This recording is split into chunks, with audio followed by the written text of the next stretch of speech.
10, 9, 8, 7, 6, 5, 4, 3, 2, 1.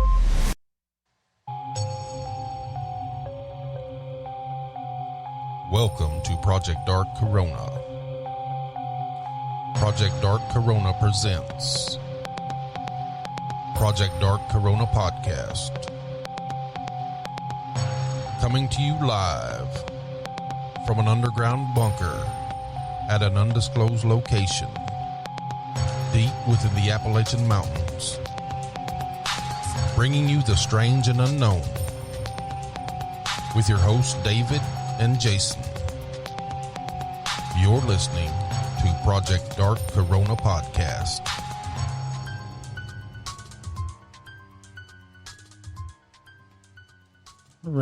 All right. Welcome to Project Dark Corona Podcast. Welcome everybody.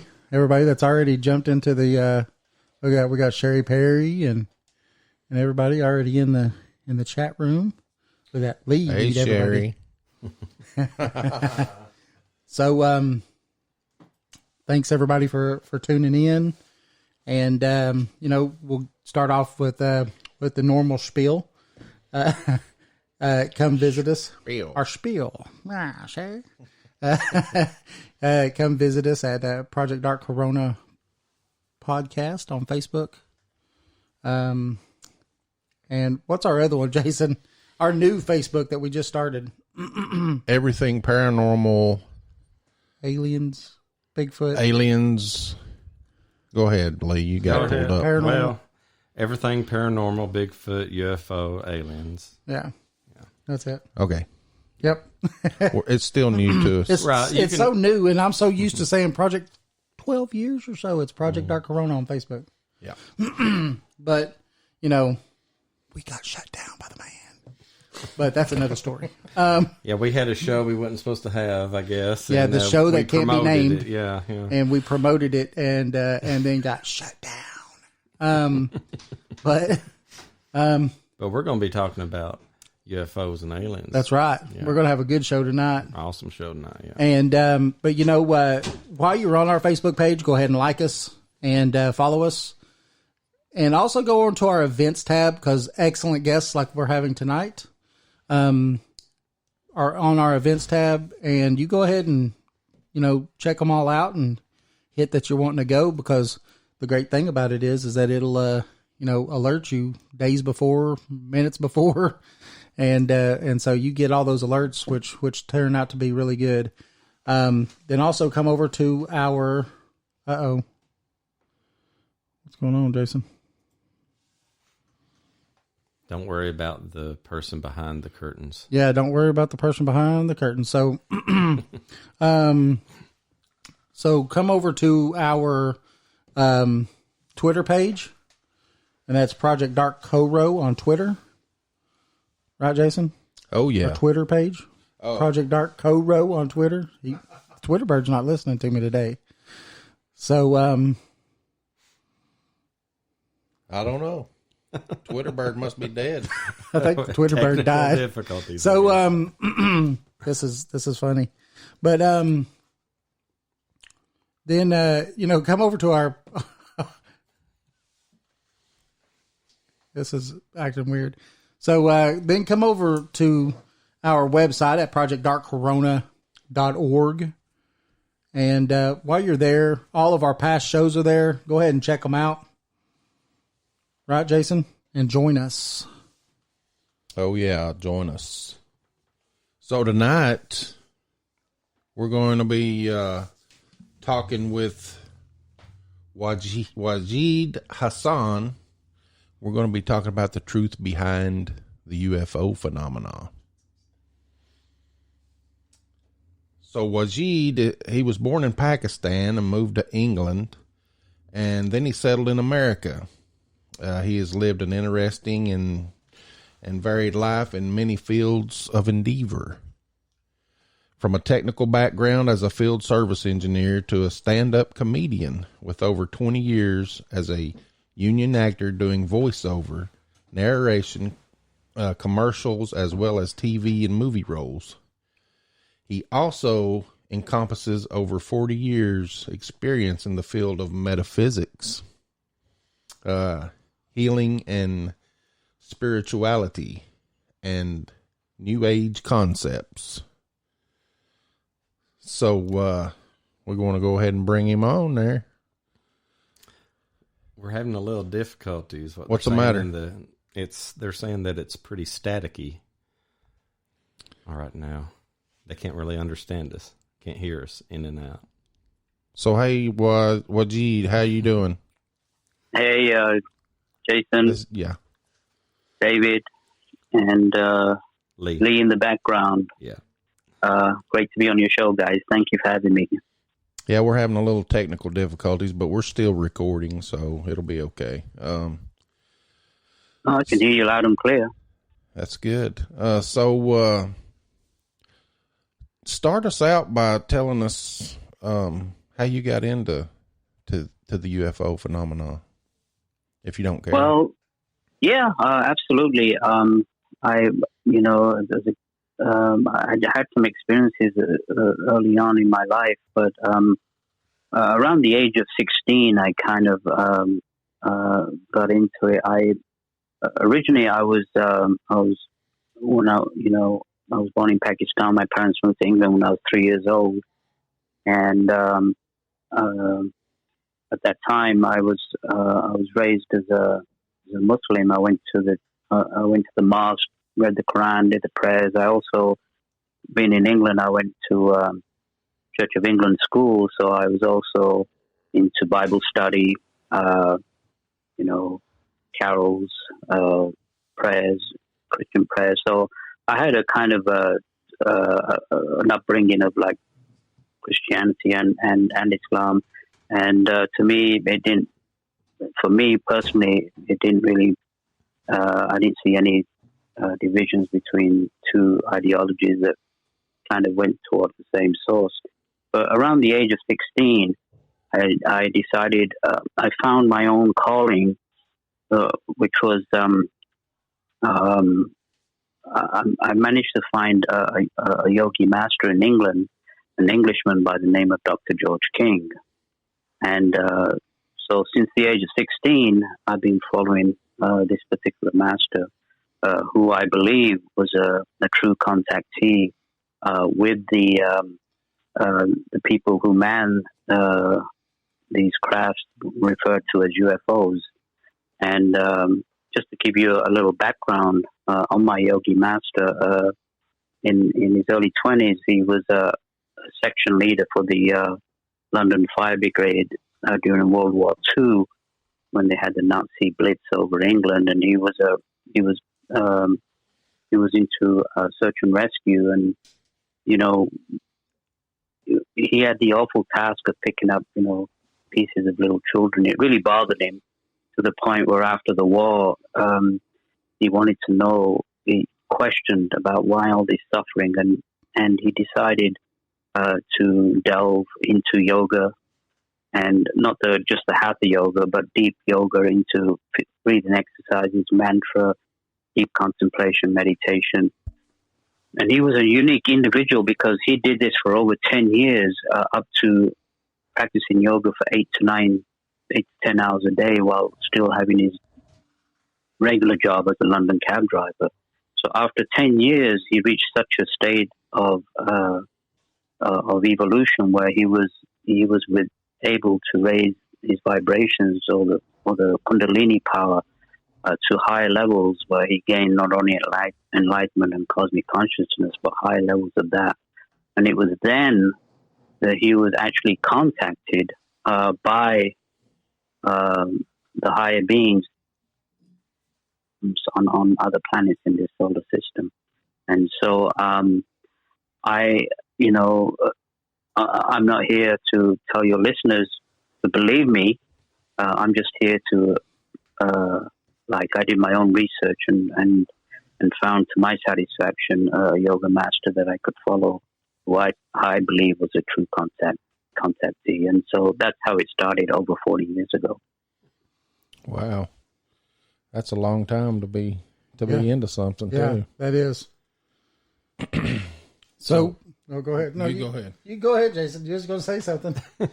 I was just going to ask him about the experience that he had when you were out in the wilderness. I think your book said that. Yeah, I wrote a book last year called The Struggle for World Sanity, and it's really interesting that when I wrote the book, it shot straight up to #1 bestseller on Amazon under two categories: mysticism and spirituality, and also UFOs. So it of course it didn't stay there, but it gave me a good indication that there's a tremendous amount of interest in that subject. And I applaud you guys for having a show like this, because this is stuff that the mainstream media doesn't talk about. This is stuff that NASA doesn't talk about. This is stuff that governments putting a red tape on. And so, up till this time, I don't know how long we'll be allowed to openly discuss it. But thank God I live in America, and I'm still allowed free speech of my ideologies. Some countries don't even allow that.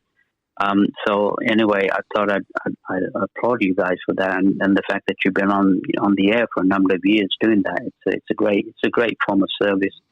But coming back to my experience with my own personal experience with a UFO, I was 18 at the time, and I was living in central London, and I had this premonition, or this feeling that I had to be somewhere at a certain time. And this happened for like 3 days, and I just couldn't ignore it. I felt I was mentally being probed. I felt that I had to be at this particular place. So what I did is I got a map of England, and I opened up this map of England, and I traced my finger across England psychically to kind of find out, because I was, even in those days, I was a little bit psychic. And I put my finger around, and then it stopped at a particular place near Stonehenge, a few miles away from Stonehenge, a place called Salisbury.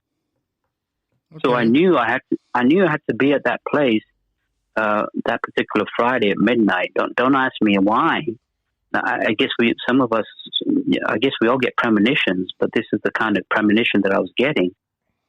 And so I didn't tell anybody, and I took I guess they call them Greyhound in America. I took the coach there in England and went over to Salisbury that Friday, and I got there around 10:30.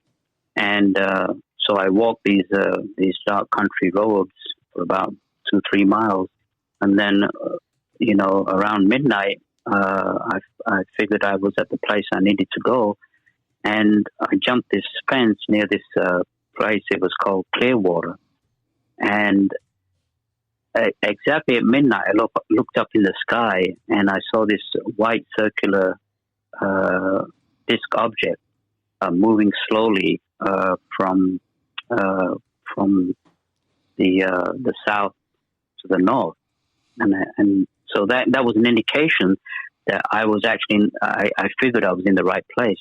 So I just stayed my ground, and then, even though it's getting cold, and then around 1:30, another white disc-shaped object came from the west to the east, and slowly, moved across the sky. And to me, guys, that symbolized the symbol of the cross. I don't know why. I mean, the cross is not only in Christianity, but also it's a very, very holy symbol that's been used way before Christianity. Mm-hmm. So to me, it symbolized something spiritual. I guess I was being set up for something spiritual, because you hear about UFOs, you hear about abductions, you hear about little green man, all this other stuff, and there's a lot of scare factor in the UFO movement under these conspiracies. And here I was shown a sign that was something spiritual. And then again, I stayed my ground, and it was very cold. But exactly at 3 a.m., this much larger craft just came over. It was about 100 feet away from me, right, and then it stopped directly above me, and then this white light came out from the hull of the craft, and I was filled with these tremendous spiritual energies. I was in this like state of I can't describe it. It was beautiful. It was loving. It was kind. It gave me an impression that who was sending this was actually very, very spiritual and very caring. And so it was a kind of an initiation I had. And then the beam of light stopped, and it silently moved away through the forest. And so for many years, I kept it to myself, first of all, because it was very personal to me. But I also, in those days, I didn't really want to say that because people would say, oh, this guy's a quack. This guy's out of his head. And so I kept it to myself. And the thing is, though, and, David, Jason, Lee, I mean, you guys know that this UFO thing is not going away. Right. No matter how many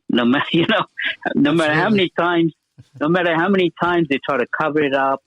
And I heard this thing. I saw this thing in Time magazine a few years ago. It was on the front cover, and it said, "Are we alone in the universe?" I mean, this is Time magazine asking their readers, "Are we alone in the universe?" I mean, the fact that they even had the audacity to even ask such a stupid question like that, yes. Is an insult to our intelligence, don't you think, guys? I do. I do. Yeah. Yes. I definitely do. and when you said that when that light hit you and stuff, and that you felt, love and all of this, what do you think that the reason that it is that they come here? Do you think it's for enlightenment or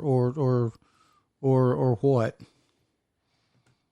Well, I want to let your listeners know that, let's face it, today we're not in a good situation on planet Earth. Mm-hmm. Let's face it. I mean, we've been through this terrible pandemic all last year. Which put us into isolation, and there's a lot of children now who have mental, illnesses because just that last year, but just putting the pandemic to one side, I mean, we're having endless wars, we're having economic problems, we're having political problems, we're having religious problems, we've got hatred between races, we've got hatred between religions. And this thing is not stopping. It seems to be getting worse. And what I want to, the reason I came here was, I don't know anyone, including myself, that's not going through some kind of challenge, be it physical challenge, health challenge, monetary challenge, relationship challenge. I mean, we're all going through some kind of challenge, and then we look at the news and the media, and it's just nothing but the media have this slogan: if it bleeds, it leads. And so we have to. So we've been brainwashed and manipulated and molded by the media, and it's just nothing but they're portraying nothing but suffering and depression and anxiety. So I'm here to let your listeners know that yes, it is true. This is exactly what's happening these days. But I also want to let you know, based on the information that my master, Dr. George King, received from these intelligences, who I refer to, I call them the cosmic masters, because I believe not only are they scientifically millions of years ahead of us, but I also believe that they're spiritually millions of years ahead of us, and they look upon us as erring children. So what I want to tell your listeners is there is a light at the end of the tunnel. That what we're going through right now, it may even get worse before it gets better, but there has been prophesized that in the years to come, the next few hundred years or so, there's going to be a renaissance, a spiritual renaissance that's going to occur on this planet, and things will change for the better, but they are going to get worse before they get better. And so the question is, why are we in the situation that we're in? And it goes back to our history, our true history, as a human race. And what I want to go through tonight is again a revelation which blew my mind away when I read it. But a yogi master like my master, I'm sure you guys know that some of the powers of the yogi masters in India. Yes, they can levitate, they can go through walls, they can project from their body, they have tremendous healing. And here was this Western yogi master who could do the same, but he kind of kept a low profile. I kind of find it funny that that somebody from the East like myself was following somebody from the West, when a lot of people in the West, they go to the East to try to follow a master from the East, and so it's a strange paradox. But coming back to my yogi master, he had the ability, he was so advanced and so psychic in many ways. We all know that we have an aura with psychic senses. Now, a person who's very psychic can read your aura, can look at your aura and look at some of the past lives and determine what your present life is going to be, and even project what your next life is going to be. And then he looked at my aura once, and he concurred with these visions I had of a past life I had, and he mentioned that to me, which I thought was amazing. But a yogi master like that can also project from the physical body in their astral body. And of course, our Mother Earth is not a piece of rock, but a very living, holy being, very holy goddess. And she also has an aura. And so he was able to project in his projected body and read the history of the earth. The history of mankind.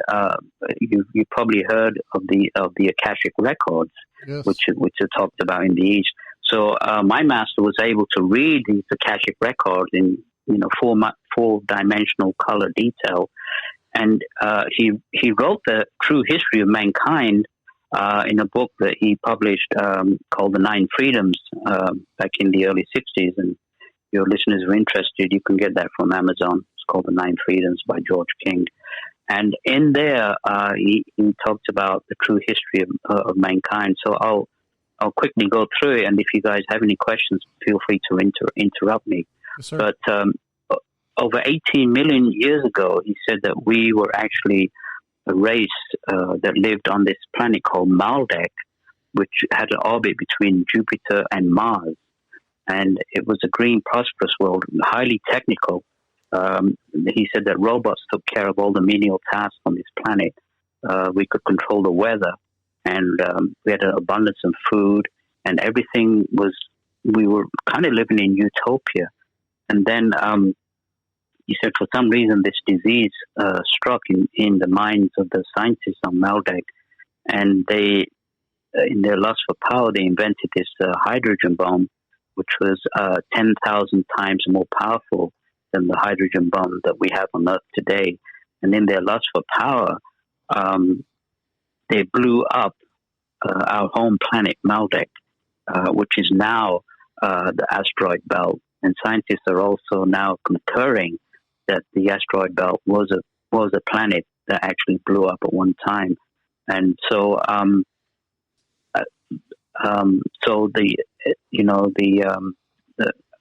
So what I'm trying to let your listeners know is that we're all extraterrestrials. We're not actually from Earth. Our home planet was the planet Maldek, and so we were released on our different, planes of existence. Because there's no such thing as death. When we die, we go to a different plane of existence. Mm-hmm. And then so the cosmic hierarchy at the time approached the planet Earth and asked if she would, put on the limitations in order to allow this race to incarnate upon the planet, and she agreed. And at that time, 18 million years ago, there was another race on this planet called Adamic man. The Bible talks about, Adam and Eve and eating the apple and the fall from grace. And, even though it's just a fairy tale, it does have a lot of truth in it. They were probably talking about the fall of Melech. And then, so over thousands of years, the original race that was on Earth was actually called Adamic man. And so they helped us who were the radioactive mutants actually come and reincarnate on this Earth. And then after millions of years, another civilization flourished called, you've probably heard of, called Lemuria. Yes. Now, Lemuria, again, was more scientifically advanced than we are today. And again, for some reason, this disease struck and down fell Lemuria in an atomic war. And the Earth flipped on her axis and Lemuria fell under the ocean. And then millions of years later, the civilization of Atlantis flourished. And again, it went down. There was two factions, evil factions on Atlantis. Actually, some of the things that happened on Atlantis, some of the ancient Vedic texts, in India, to about 20,000 years old, talk about some of the wars. They talk about the Vimanas and the intense radiation, and what Dr. King said, that there was two sides. Warring sides. One invented a controllable atomic ray called Indra's Dart, and the other invented an atom bomb called the Brahma weapon, or weapon of God. And down fell Atlantis. The Earth flipped on her axis again, and the Great Flood, and so what's happened again in modern times, in the 50s and 60s, right after World War I and II, one of the greatest terrible purgings of mankind in history. What did we do? For the fourth time, we started delving into the atom and started exploding the atom and hydrogen bombs. And it was very interesting then that the UFOs were seen in the skies. And it was very interesting then that my master was contacted by the cosmic masters, who sent messages talking about the dangers of atomic bombs, and reoccurring the fact that we have destroyed ourselves 3 times. And so I also believe that if it wasn't the intervention of the cosmic masters or the people who man these craft, all of us would be dead by now, because it was known that the planet Earth was going to be killed by mankind. It was foreseen through these atomic explosions, which were actually choking her. And if it wasn't for the cosmic masters coming in and absorbing a lot of the fallout, and even today, some of the scientists still don't understand why we weren't wiped out as a race. So to me, again, based on my own research, to me it tells me that the people who man these spacecraft are extremely caring, scientifically spiritual individuals. We got a question in the chat room from Felicia. She wonders, how soon do you see us destroying ourselves again due to us not taking care of our planet?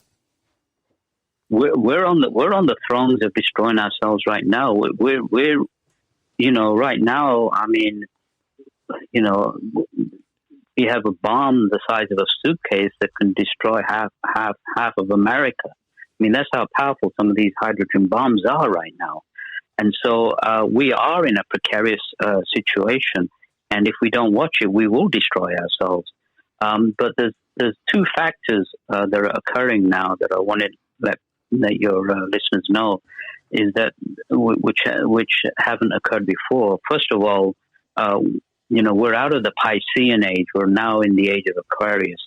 So astrologically speaking, the planets have been lined up in such a way that the age of Aquarius is now demanding that mankind come together as one, that mankind cooperates with each other. this is the age of service, and it's time that we need to drop our petty differences and come together and serve. So that is being pushed right now, which is part of the spiritual renaissance that's been foretold. And another thing that's occurring is that in 1964, on July the 8th, 1964, the cosmic beings came together around planet Earth, and they sent tremendous spiritual energies into the planet. It was called the primary initiation of Earth. And at that time, Mother Earth at that time could have released all her energies and pretty much killed mankind, but would have evolved up to where she was supposed to be evolved before she took on the race 18 million years ago.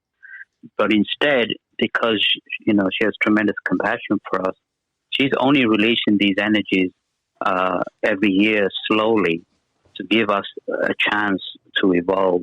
And so every year, the spiritual vibrations of the earth are being raised.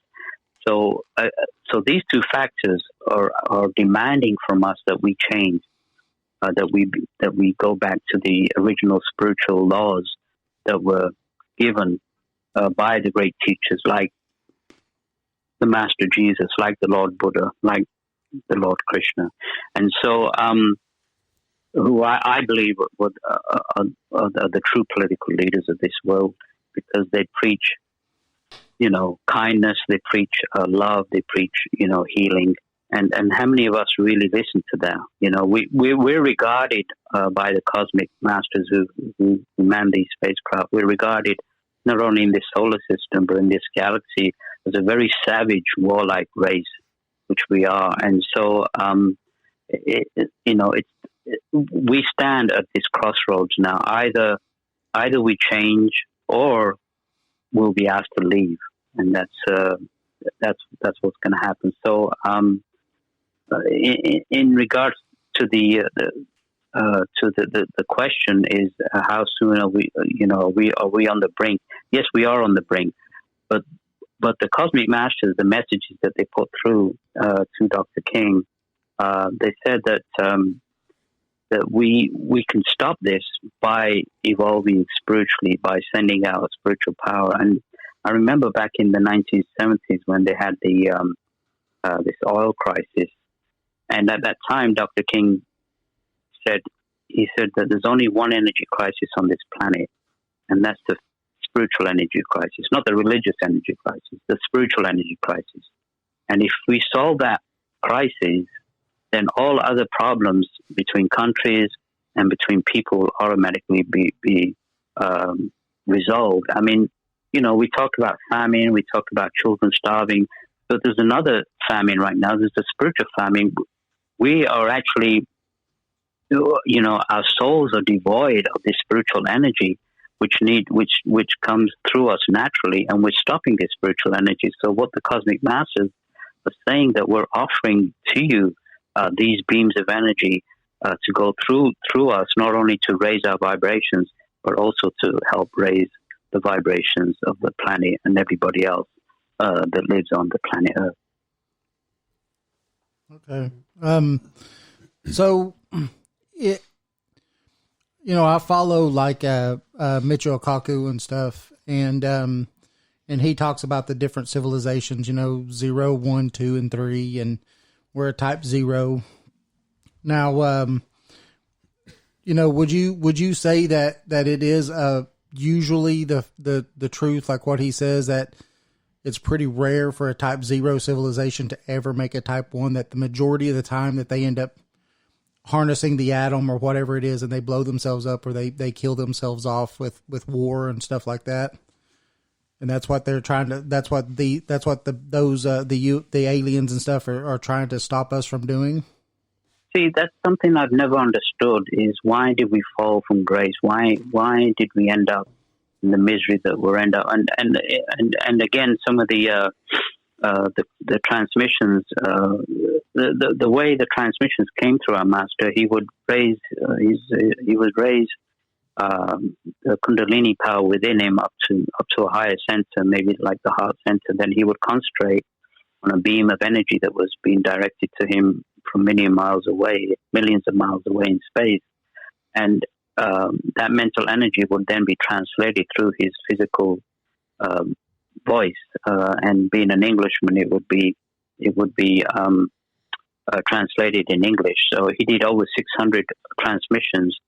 And if people are interested in some of the transmissions that went through Dr. King, they can go to his organization's website, which is Aetherius.org, AETHERIUS, and do their own research. But some of the transmissions that they said the Cosmic Masters spoke to him were even they don't understand why we have fallen so far down in our scale of evolution. So what they're saying that, look, at one time we were actually highly evolved individuals, spiritually, mentally, psychically, and we've sunk so low. And because we've sunk so low, they're saying that the rise can be even more spectacular than anything that's seen on this earth. And so we're being given every opportunity to rise. I don't believe that any live stream, no matter how bad, is ever discarded or ever told that they'll never rise to a certain level. I disagree with that. I think the door is open for every live stream to rise. But at the same time, this is a shocker, but Dr. King said, if mankind needs to go through 200 nuclear wars, he may have to go through 200 nuclear wars till he gets it. And till he gets the fact that we're all one, and we need to act, instead of with this greed and hatred and all these other, the worst one is the lust for power and control over people. If we can get over that, then we can rise. But yeah, that's the problem. Is the decision is ours. The Cosmic Masters can't make it for us. Yeah, I mean, it's almost like it seems, I know you sort of said it before, like different religions or different countries or something, we're always mad at each other. It's like they're wanting us to be mad at each other. I mean, if I'm a Christian or if I'm Jewish or if I'm Muslim, oh no, it only has to be this way, instead of we can spiritually be together, working for the same goal, but for some reason it's hard for them to go to that next step, and you're my brother, no matter where you're from, you're my brother, and we can do this together. And I think that's, like in your book, whenever you were saying, like, if we could, for like 30 minutes a day, meditate, have positive thoughts, instead of, because we'll get on Facebook, we'll be on YouTube or whatever, and they'll have all this, negative stuff, so why not, if we could project positive in the world, it would help us out. But I totally agree. And one teaching that's going to help that the Cosmic Masters again pushed through was that the teaching of reincarnation, which believe it or not, some Christian scholars recently I found out some Christian scholars are saying that the Roman Catholic Church, the reincarnation was actually taught in the Christian church, and it was taken away because of this one life thing, and you only got one life, so you got to listen to us. And you go to hell if you don't do what we tell you to do, and so it's a form of control, is what I believe it is, and they're using it to control people. But if someone, because I've talked to my uncle about it a few times, and he's a Baptist preacher, and he's like, if this is the way he told it to me, and it really sounds crazy, because I'm like, well, if you believe that there's a God, then how do you believe that he's going to fall for that kind of a stunt, right? Because they're saying, well, even if you don't believe, isn't it better to believe and then die and it not happen than you to just go ahead and believe, and then if you die and it's true, then you go to heaven. I'm like, well, if it's that stupid, then what's it going to matter? Well, the thing is, reincarnation is a fact. Again, I think most of your listeners are pretty intelligent to realize that reincarnation is a fact. Dr. King, as a yogi master, projected to, of course, coming just as far as this earth is concerned. He said that there's we don't die; we just go to a different plane of existence. He said there's 4 levels of existence below us, called the lower astral realms, and there's 6 levels of existence above us. And he projected to all these levels, and he actually described some of these levels as well. And so, in regards to reincarnation, if this was the cosmic masters are asking that reincarnation be reintroduced to the planet, because people would think twice if they went to war knowing that they were going to kill their, maybe their brother or sister or mother or father from a past life. Mm-hmm. And so they will think twice before they do that. And, it also explains the terrible inequality on the planet. Why is somebody born rich? Why is somebody born poor? Why is somebody born crippled? Why, and why is somebody born blind? I mean, if it was just one life, then there would be a very unjust God that would just bring people in and have this inequality. There is no inequality. Everybody comes back based on their previous life, and as the Master Jesus said, as you sow, so shall you reap. Or as the Lord Buddha said, action and reaction, opposite and equal. So that explains why we have this inequality. And then, there's no such thing as race, because, we can be born as a white man or a black man or any other race. We could even be born as a woman in the next life if you're a man or whatever. How can you not? How can you graduate from planet Earth and reach these highly evolved states of consciousness if you haven't learned all the lessons that you need to learn? And we for the last 18 million years we've been before that, even on Maldek, we were reincarnating in order to learn certain lessons in order to evolve. So reincarnation is a fact. And now coming back again to these realms of existence, in the early 50s, Dr. King wrote another book called "You Are Responsible." He didn't say that they are responsible. He said you are responsible. So it's a really good book. But he projected to the moon. He projected to Mars and Venus.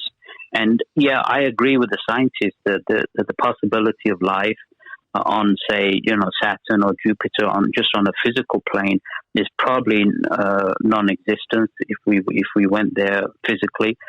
But he projected to the higher dimensions of Mars and Jupiter and found that there's very advanced civilizations that live there that we can't physically see. He said that if you went to Mars on a physical realm, you could be there for 200 years and not even notice that there was another civilization, that exists. I mean, we don't, most people on this planet, unless they're psychic, don't even realize that there's other planes of existence on Earth.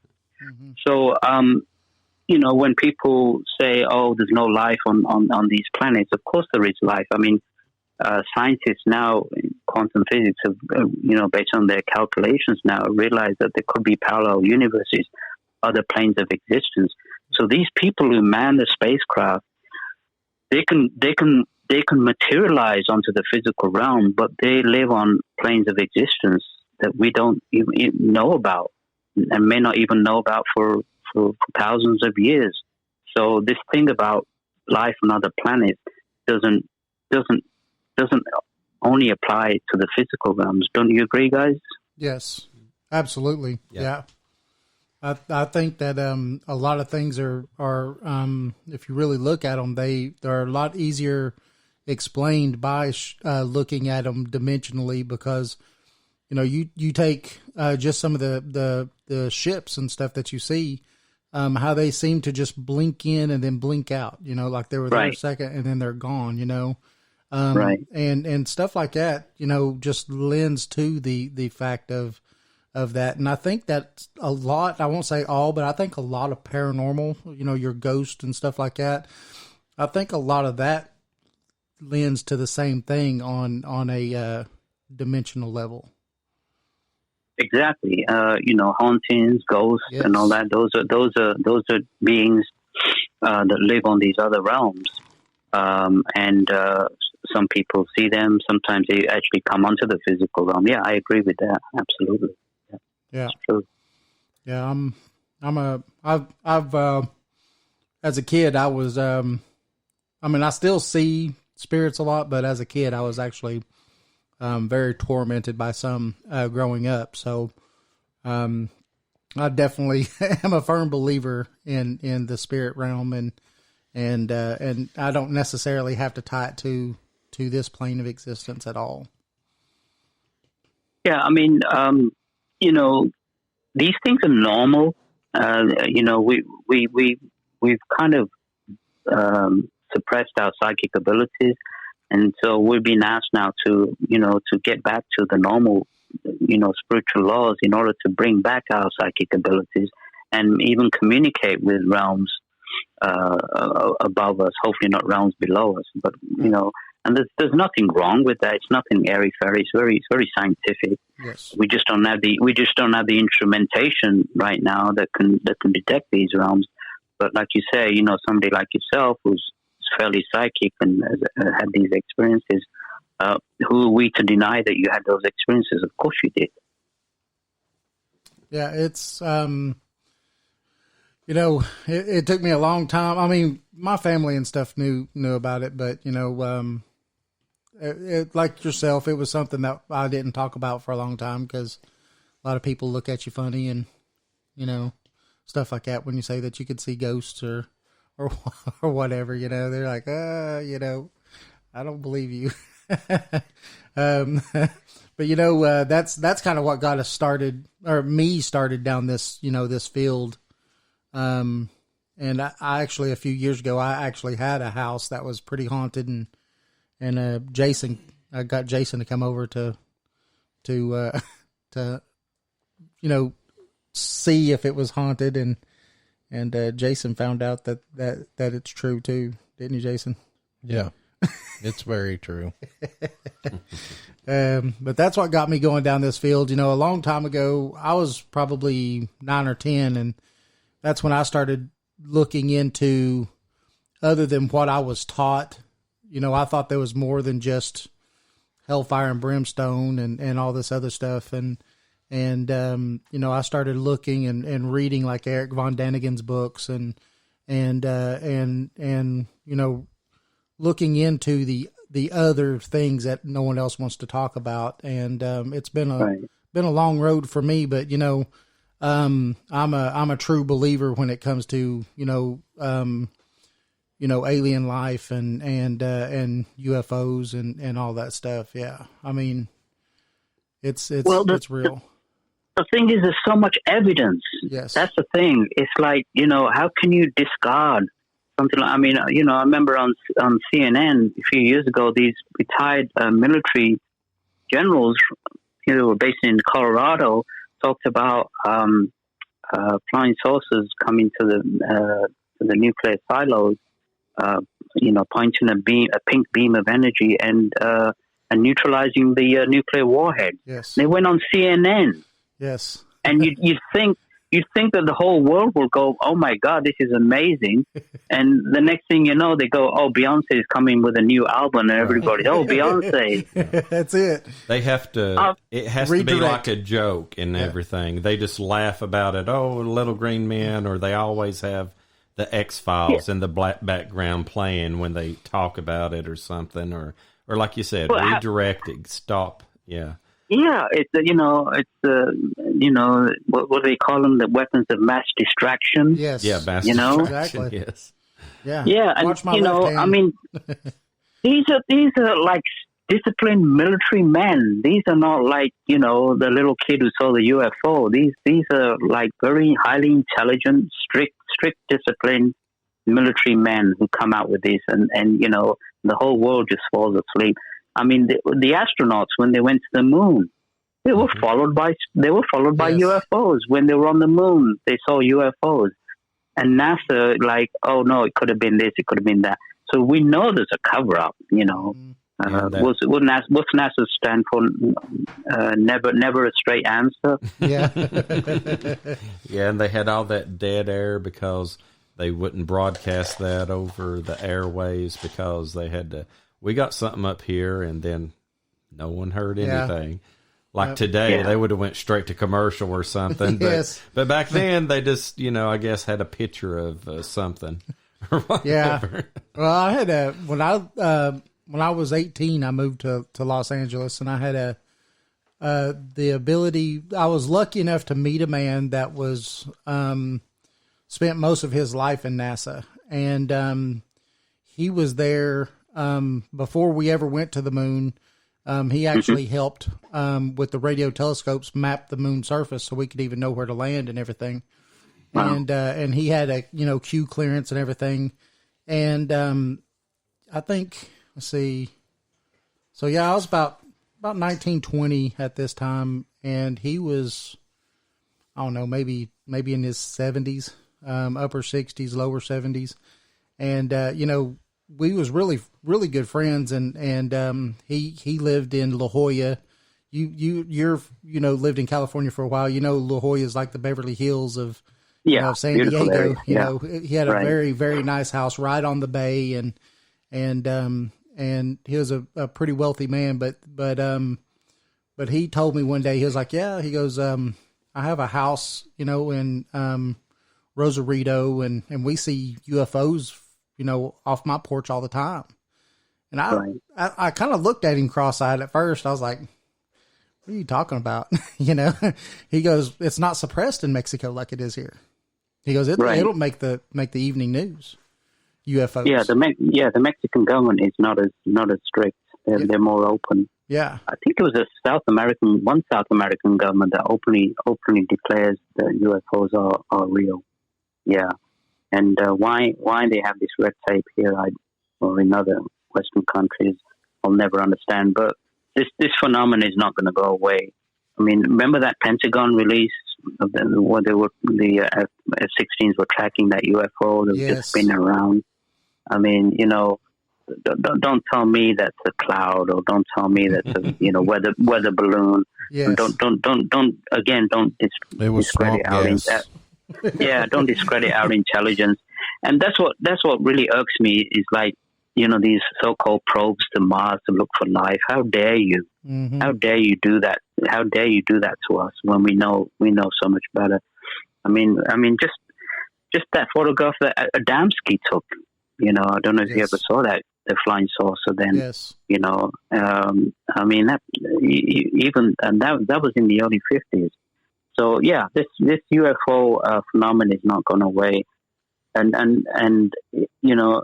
again, a lot of them talk about abductions and fear, and what the cosmic masters said through Dr. King was, well, if we wanted to take over the planet, we could probably do it in about 10 minutes. That's how powerful these beings are. I believe that, and I've had people say, if they ever come, or if they've been coming here, they could do this or that, and I was like, if they wanted to, they could have already done it. I mean, like you said earlier, 10 million or millions of years of advance from us. I mean, we're to them, we're still in the Stone Ages. I mean, they haven't found intelligent life yet on Earth. That's what it is. Right. Yeah, it's only still a bunch of little monkeys running around playing with sticks. I think they have a communique between them, like anybody outside the solar system. Like, if you come near Earth, just do a little diversion and maybe go to Mars or Jupiter, or just don't hang around Earth. There was another transmission that came through Dr. King, and this was a cosmic master. It's not his real name, but he came across a being by the name of Mars at Sector 6, and he said, "Well, you on Earth are asking for a sign. How about you give us a sign? You know, how about you give us a sign? It's like, if we land, how are you going to approach us with love and peace, or are you going to point a nuclear warhead at us? Yeah. And they already knew the answer to that, because it would be a military, the military would be the ones that would meet them, Exactly. I think if we would think about it, and we could say that we would have our brightest minds go meet them, and us do it that way, then we might actually get more out of it, get all the other stuff out of it. It's so strange that the most brilliant minds on this planet are directed to the destruction of the planet. Yes. They said it took over 100,000 or more, scientists to invent the first atomic bomb. So so all the brilliant minds are focused on the destruction of mankind. Yes. I don't know if Einstein said that. Somebody made I think it may have been Einstein. He said, man has, invented the atomic bomb. He said, but no mouse ever invented a mousetrap. Right. That was Einstein. Was it? Yes, Yeah. that was Einstein. Yeah. That just goes to show. Yeah, and going with what you said, Oppenheimer, when they detonated that first bomb, and he says, I have become, the destroyer of worlds, so, I mean. Yeah, and he said it already has happened before. Yes. Yeah, we knew it. Well, he knew. The Vedic texts talk about it. Yeah. Yeah. He was talking about that earlier, where you was talking about the destruction, and they made the atomic weapons and everything, and the Vedic texts talk about every bit of that. Matter of fact, they have a door somewhere over there that they haven't opened yet, that they're afraid that it's got one of those weapons inside of it. Really? Yes, they've opened up a bunch of, I forgot exactly where it was, but there's a whole bunch of locked doors. They've opened up most of them, and they had like riches beyond riches inside these doors. But this door has a warning on it. Ark of the Covenant. Yeah, it has a warning on this door, and they're thinking that it is one of those weapons that was locked into it, and the actual government is not allowing that door to be unlocked or opened. Just like they won't let you go into the Sphinx. Yeah, all those things that's supposedly down there, they won't let you. Well, Edgar Cayce excavate it. Yeah, Edgar Cayce, said that there was a whole what was it? It was the Atlantean. The meaning of life maybe could be inside there. Well, perhaps we've been there, because how far advanced have we went in 100 years, basically? Yeah. From, using toilets. And we didn't even have toilets. We were going in outhouses and stuff. Yeah, that was just 50 years ago. And 60 years ago. So maybe they did find something. I heard they still do it in Tennessee. But anyway, go ahead. Hey, we just step outside the door here. Yeah. There is, what? It's really funny, but there is still places here that it is like that they don't have running water and stuff. Yeah.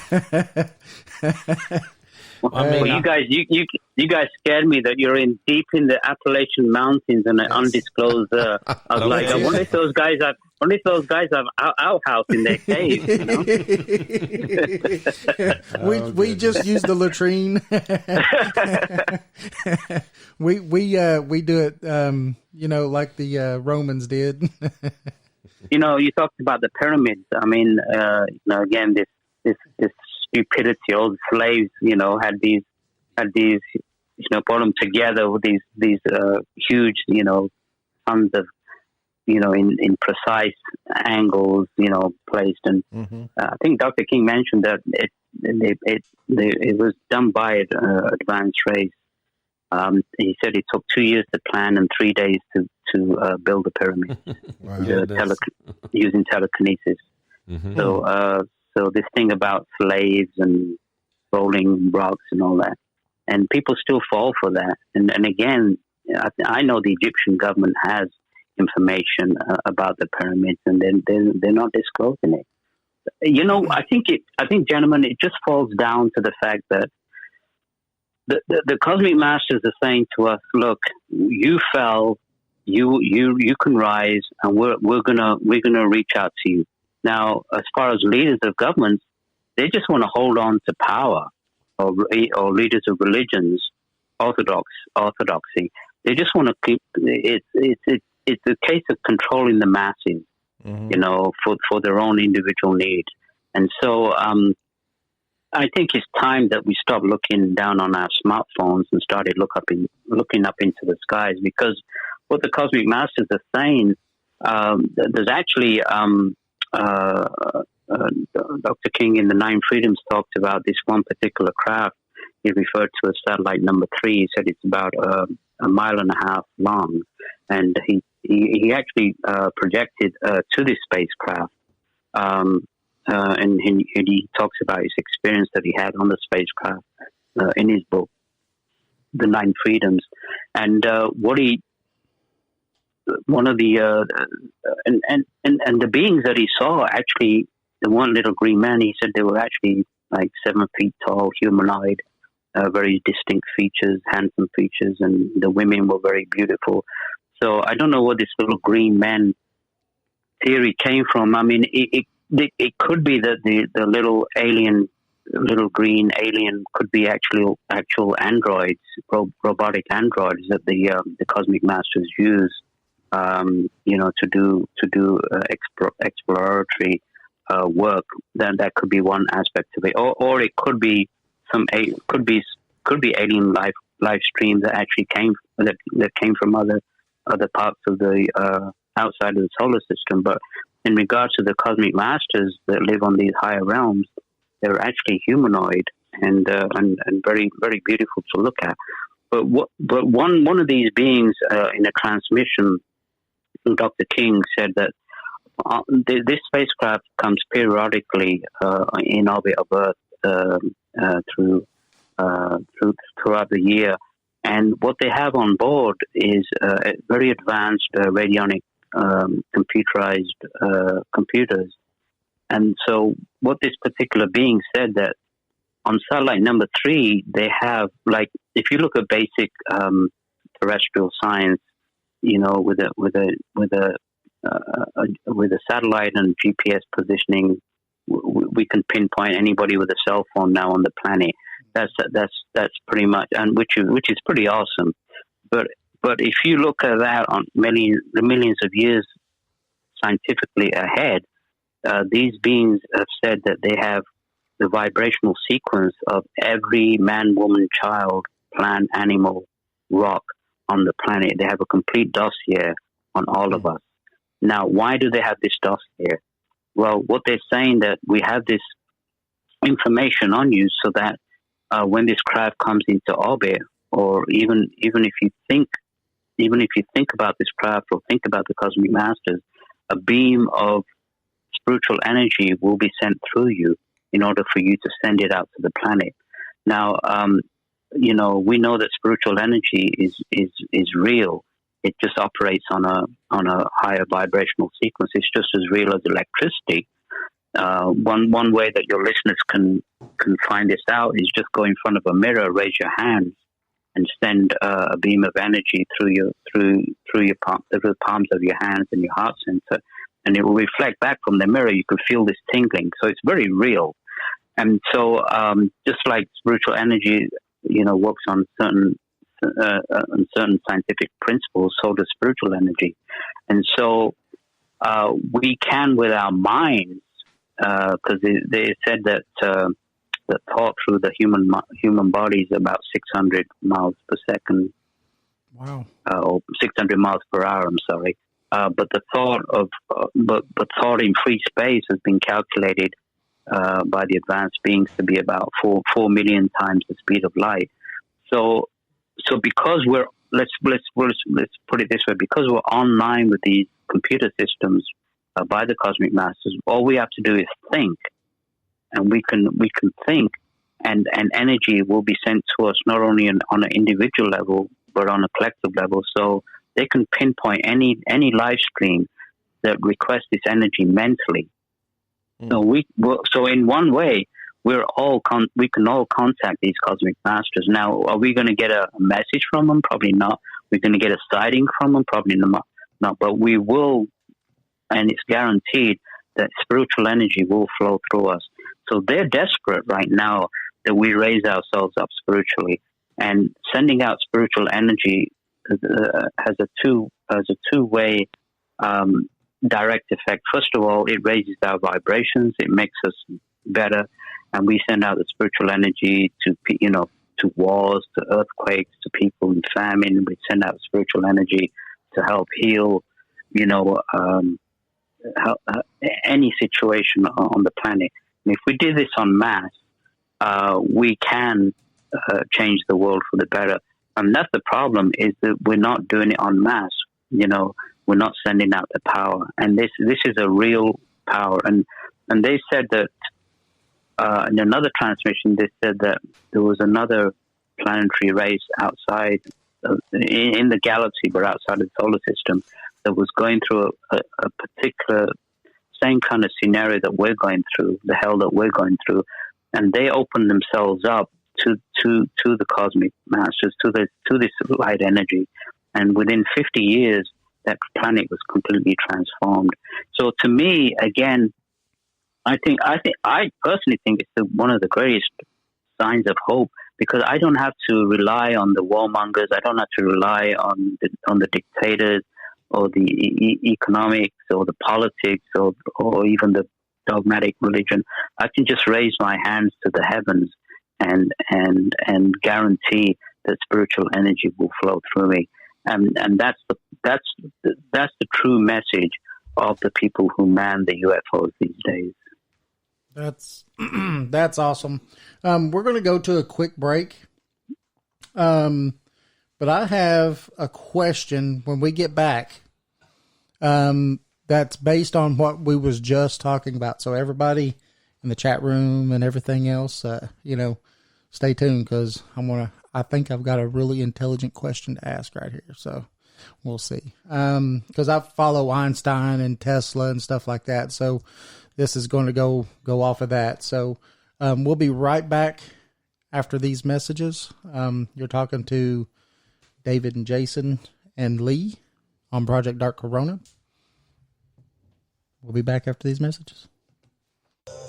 You're listening to Project Dark Corona.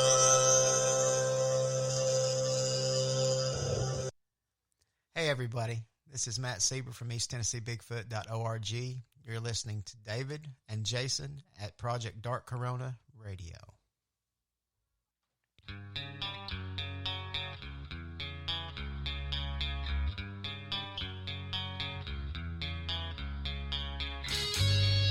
Welcome and thanks for listening to Project Dark Corona on Podbean.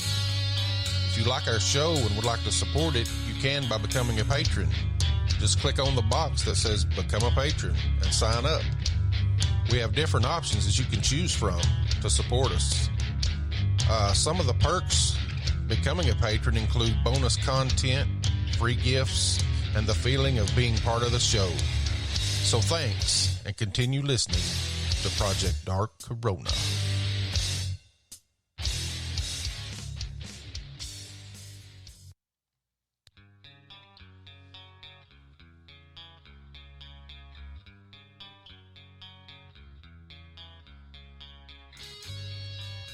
Thanks for listening to Project Dark Corona.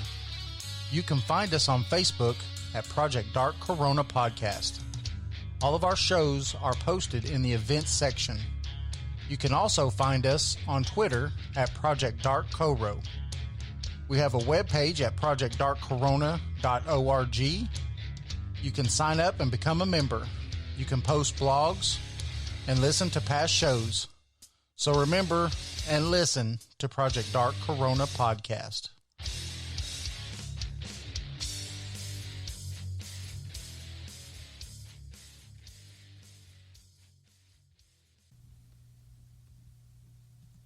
Welcome to Willow Branch Botanicals.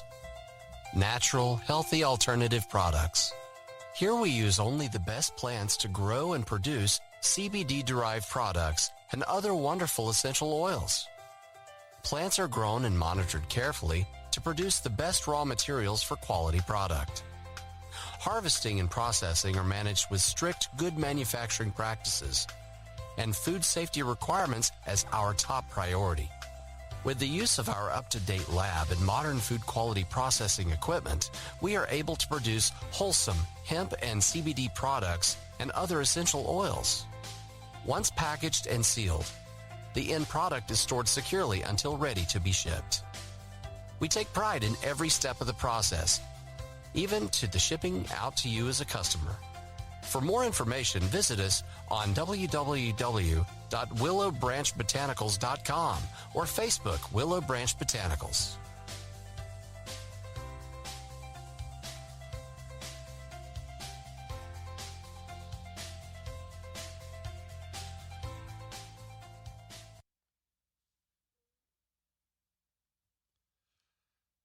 Hey, this is Jeff Reagan with the band Catalyst. You're listening to Project Dark Corona.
All right.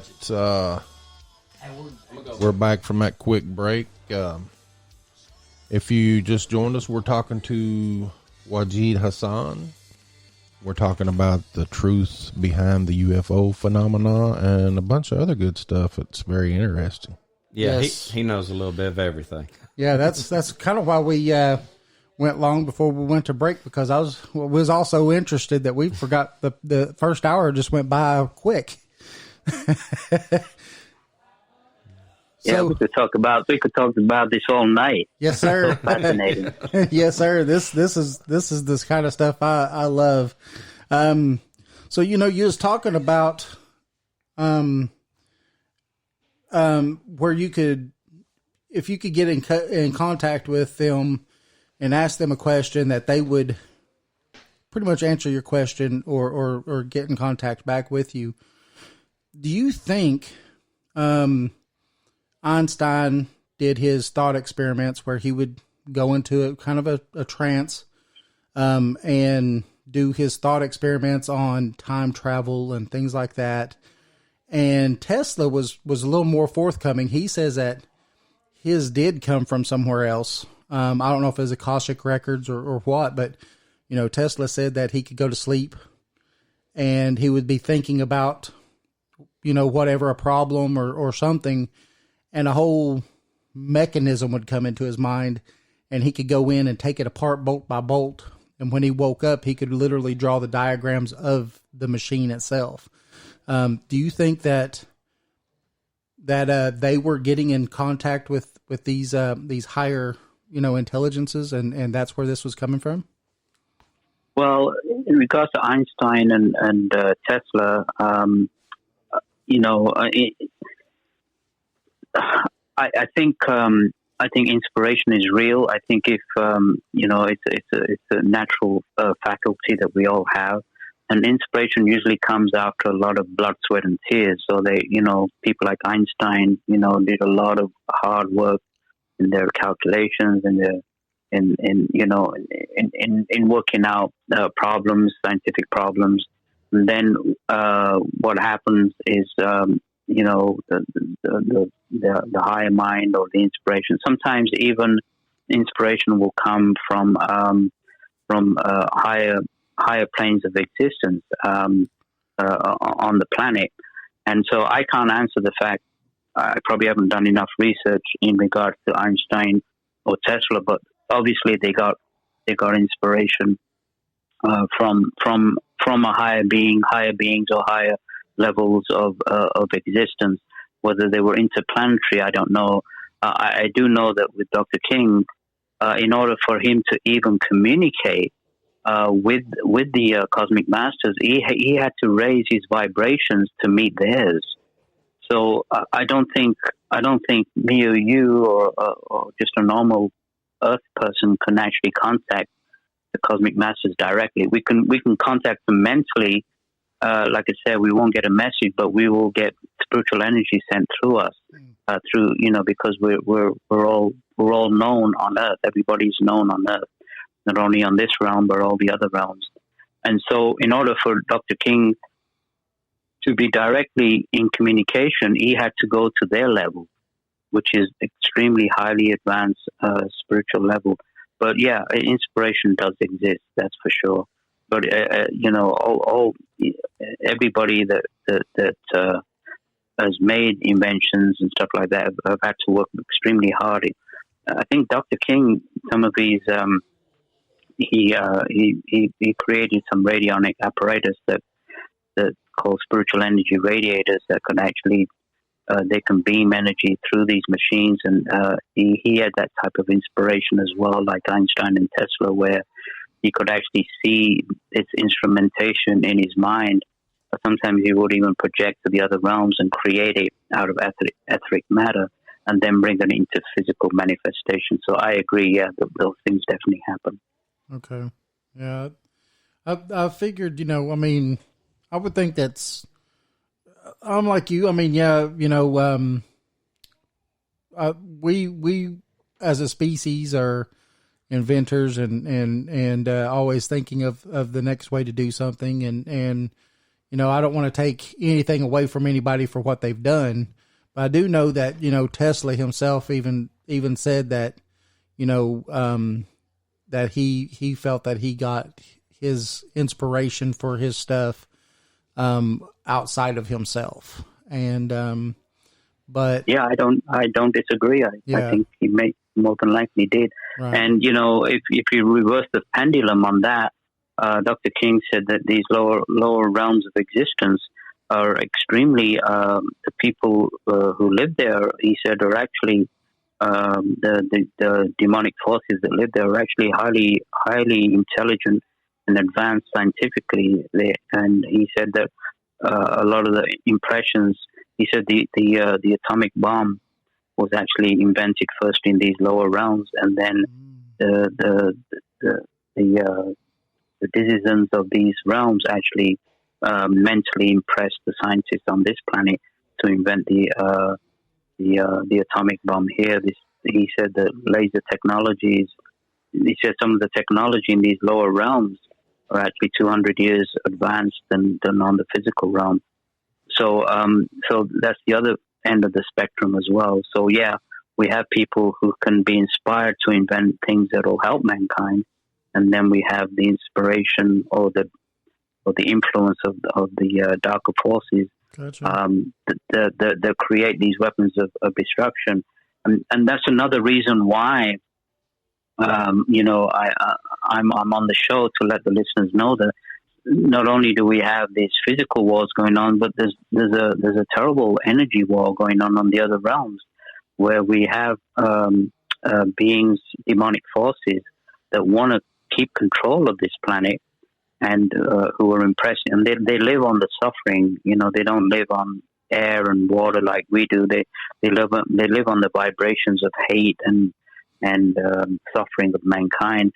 And so there's an invisible war going on, where the forces of darkness are battling the forces of light, and of course we have the forces of light on this planet, known as the spiritual hierarchy, who are actually trying to keep this balance. So that's also another reason why it's important that we send this white light, this white vibrational light of love out constantly.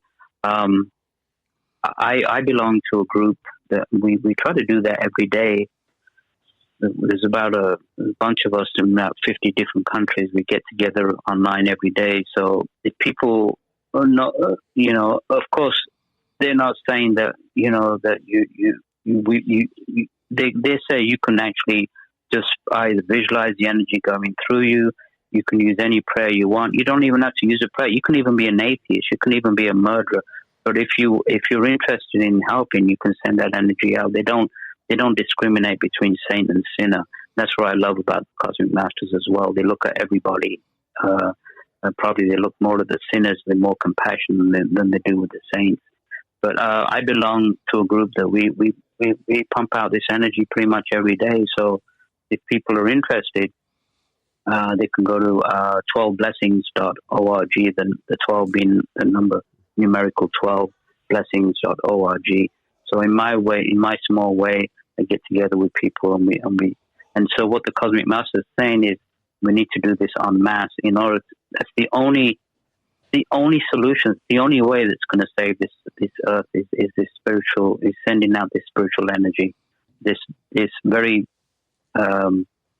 real spiritual energy, and helping to transmute this dark energy. You talked about thought experimentations.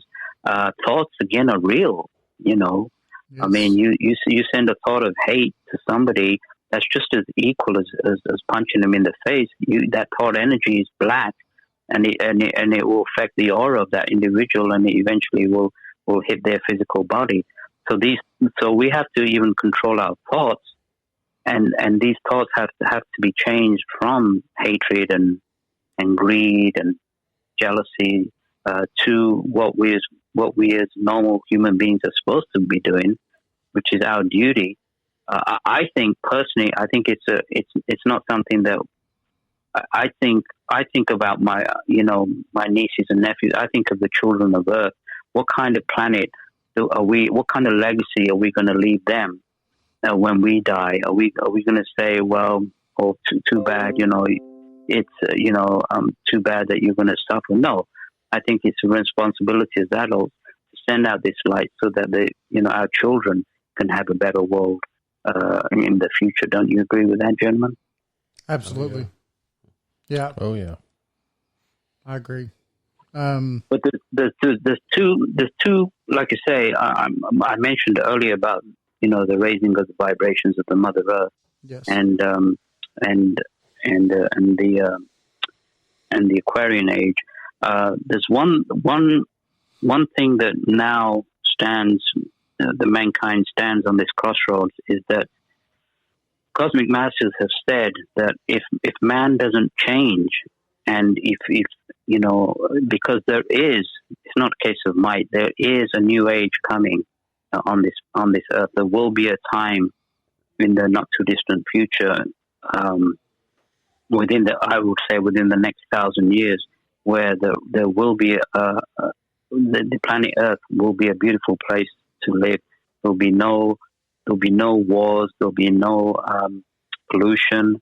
There'll be no countries. There'll be no political system. There'll be no economic system, and that's what's been offered to us.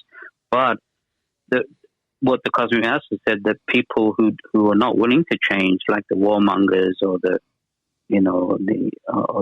people who control the population, I would say the dark side of the force, if they're not willing to change, they will not be allowed to stay on this earth, and through death they will have to reincarnate on another planet.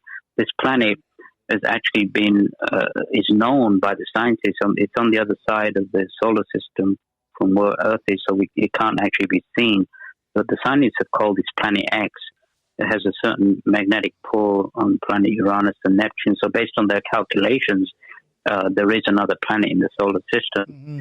And what the Cosmic Masters and Dr. King have said, that those who will not cooperate with this new age, with this new vibration, they won't be able to handle the vibrations. So I think in mercy will be taken to this planet through death, and will have to reincarnate like we did after the destruction of Maldek on Earth.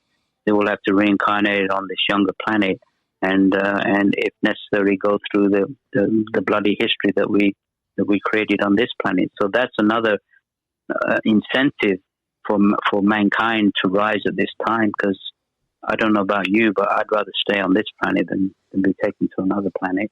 Absolutely. So with that being said, is the majority of the people who are in these oppressive positions, when they reincarnate back into that same oppressive position? So every time they incarnate, they're always, end up being somebody that's of power that's oppressing everybody, or is it the opposite? Well, do they go and now they're the ones that are oppressed instead of the oppressor? Who knows? Which one do you think? Yeah, I agree with the second answer, that those who do oppress eventually become the oppressors become the oppressed. Yeah, I totally agree, because that's the law of karma. You can the thing with the law of karma is, I think, is that you're allowed. Dr. King said you can be in power for 50,000 years, but one thing that people, these dark forces don't realize is that evolution continues. You can't fight evolution. We're all going back to the divine source, whether we like it or not. So eventually, look at our history. Look at all the dictators. All these evil empires. They all fell. None of them stayed. The Nazis, the communist Russia. I mean, even the Roman Empire. They all fell. So the oppressors all fall. Unfortunately, they leave a lot of destruction. And that's another reason why we have to raise our vibrations is these demonic forces in the lower astral realms. They through certain black magic rituals, they can hold up their reincarnation. And Dr. King mentioned that there was agents that were specially designed that went down there to transmute some of these. And when they are transmuted, their consciousness is split up in many pieces, and they reincarnate for many lives in very, very limited positions. They could be blind, or they could be disabled for many, many lives till they get back to their original. Yeah, I agree with that. And so what's happening is, because of this raise of vibrations, the beings in these lower realms know that their demise is coming. So I believe that's the reason why there's more and more strife, because of this mental influence by these darker forces to try to create maybe another nuclear war or another Holocaust. So I think we need to raise up to stop that. So the only person that can stop it is ourselves. There was only a minority of scientists that blew up the planet Meldeck, but because as a race we were so lazy, and we didn't stop this from happening. We were all responsible for it. And so anything that, Dr. King says that if you murder somebody on this planet, you bring the whole race down one level. Or if you raise somebody and heal them, you bring the race up. So that's how the cosmic masters address us. They address us as terrestrial man. They don't say you Americans or you Chinese or you Africans. They address us as terrestrial man. And that's the concept that's hard to swallow. And some of us don't like being our brother's keeper, but we are all one, whether we like it or not. Absolutely. And the ones that we despise are the ones that we need to heal. Right. And that's a tough one. It's not easy to, Dr. King made himself very unpopular in the 60s when he said that, he said the communist Chinese are just as close to you as your children. People didn't like that truth. But he made a solemn vow before he said anything on a platform that he would, before his own creator, that he would tell the truth. Because he said, if you want to seek the truth, you have to speak the truth. And in my book, I also write that, the terrorist is just as close to us as our family. And this is a concept that none of us like, but it's the reality. We're all one cell in the whole being. And that's the reality of it. We are all one. Yeah. We're just different races and different religions for different experiences, but we all bleed the same red blood, right, guys? Absolutely, yeah. And that's where I kind of messed up. I'm sorry, Lee. That's where I kind of messed up, though, was I was taking it that the oppressors were the ones that were not going to reincarnate back here. But when you re-explained it, I understood now it's the people that are on the lower planes that were going to be reincarnated somewhere else. Yeah, they're going to be there eventually. If they don't change, they will. And it goes for all of us as well. This has been prophesized. This is not something that it may happen. It is going to happen. And so I think that was another reason why Dr. King was contacted, so that this message would go through to them. And another thing that the Cosmic Masters also said, which to me is a great sign of hope for the future. I mean, people talk about, the next Messiah. They say, well, it may be Jesus, or it may be, I think in Islam, they said they're Mahdi, and different people in the Jewish faith, they talk about the next Messiah. Dr. King, he was actually, again, contacted by a highly advanced being and told that yes, there will be another master that will be coming to this earth. And they said that he's going to actually land openly in a spacecraft, and he will stand tall among men with a shining countenance, and he will approach the earth leaders, and they're going to ask of him his credentials, and he will produce them.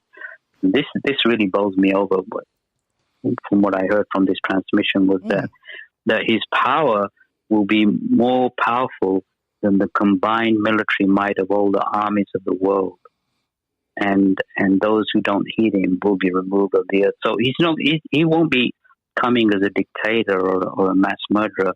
He will come with tremendous powers. I mean, we talk about Moses of old parting the Red Sea. I mean, this is a kind of individual that will be coming to Earth in the not too distant future. And again, I look forward to that because all of us will be around because we'll be reincarnating on and off the Earth. And he will lead men. He will be the leader of men, of mankind, into this glorious new age. And again, those who, there will be people who will try to kill him or try to stop him, but he will be given the power to transmute or stop any of this, any attacks against him. The Dr. King mentioned that just on a footnote, he may do something simple like move the Statue of Liberty from New York to the coast of California with his mind. That's the kind of power. Wow. And the Cosmic Masters have said that people like the Lord Jesus and Buddha and Krishna and Patanjali, Lao Tse, these were all interplanetary masters from the higher realms that actually incarnated on Earth to give a spiritual, ethical, moral teaching to mankind. And look how we treated them. We crucified Jesus. That's the way we treat our saints on this earth. So it's amazing how you explain this stuff because I can understand it, and it's coming together. I mean, it's just amazing to me. Well, I want to go back just a little bit, like where you were talking about, the terrorist is as close as our children is, or like the communist is as close to us, as our family. And one way that it sort of, like for me, if thinking about it, that's sort of like, Earth, a living being, Earth, that's or that could be us, our body. And if there's cancerous cells, those cancerous cells are part of your body. Yes. And they could kill the whole body, but then they're dead. If we can't somehow come together, that's our fate, Well, the Guidestones say, "Be not a cancer on the earth." Yeah, leave room for nature. Yeah, and leave room for nature. It's always been the minority who control the majority, and it's always been the minority spiritual workers who have saved the majority. Mm-hmm. So there's a handful of spiritual workers against a handful of dark forces who manipulate and control the planet, and so the Cosmic Masters in transmission actually said that they have approached the governments of Earth. They've actually approached the Vatican, and they were snubbed. And so because people, like I say, in power want to stay in power, so they're reaching out to the normal people and asking the normal people, you and me, and your listeners and mankind, to rise. And coming back to people we despise, dropping bombs on people has it worked? Has it worked? I mean, every war that we've been through, not only this country but other countries, none of it has actually brought any lasting peace. It's just brought more and more resentment and hate. So what they're saying is, instead of dropping bombs, it's time to drop bombs of love. Use the guns in our palm. Use spiritual guns, in our psychic senses, and send those out. I think, like the Middle East or all this, if people got together and instead of sending hatred and dropping bombs and, which these endless wars, which again are concocted by corporations who pretty much side, they finance both sides and they make tremendous profit out of suffering. I think there was one particular, I can't remember his name. He was a very well-known military man, and he said that that war is just for profit. It really is. And so instead of this probably hatred, Eisenhower, maybe Patton okay. was like that. There was another. I'll have to look him up, but he said it. War is a con. It's a big con because it creates more profit and for the corporations that create the bombs. That's one thing that we've talked about before. A bunch. Yeah, we quote a movie that we've all watched, and the main. He said war is a racket. War is a racket. Yeah, we need to. Now I'll have to Google that up later. War is a racket. Google's our friend sometimes. Yes, it is. Yes. And but yeah, on that movie, the main protagonist was, and he said, I don't care about either side. He goes, I just want to own the bullets and the Band-Aids at the end of it, and that's the day and age we live in right now. They just want to own the bullets and the Band-Aids, Yeah, so, totally. So it's all about profit, no matter what's going on. You're always making the money. Yeah. So it has. So in order to,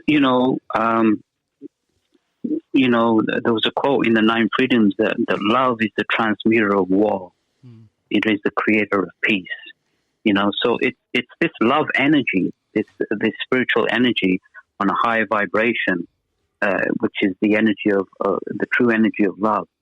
That needs to be sent forth, and the thing is, it's so simple that it goes over our head. We're into complex things, right? We want everything to be complex, and here these are simple teachings that, again, that the great masters that came to the earth talked about, and how many of us have actually do these things?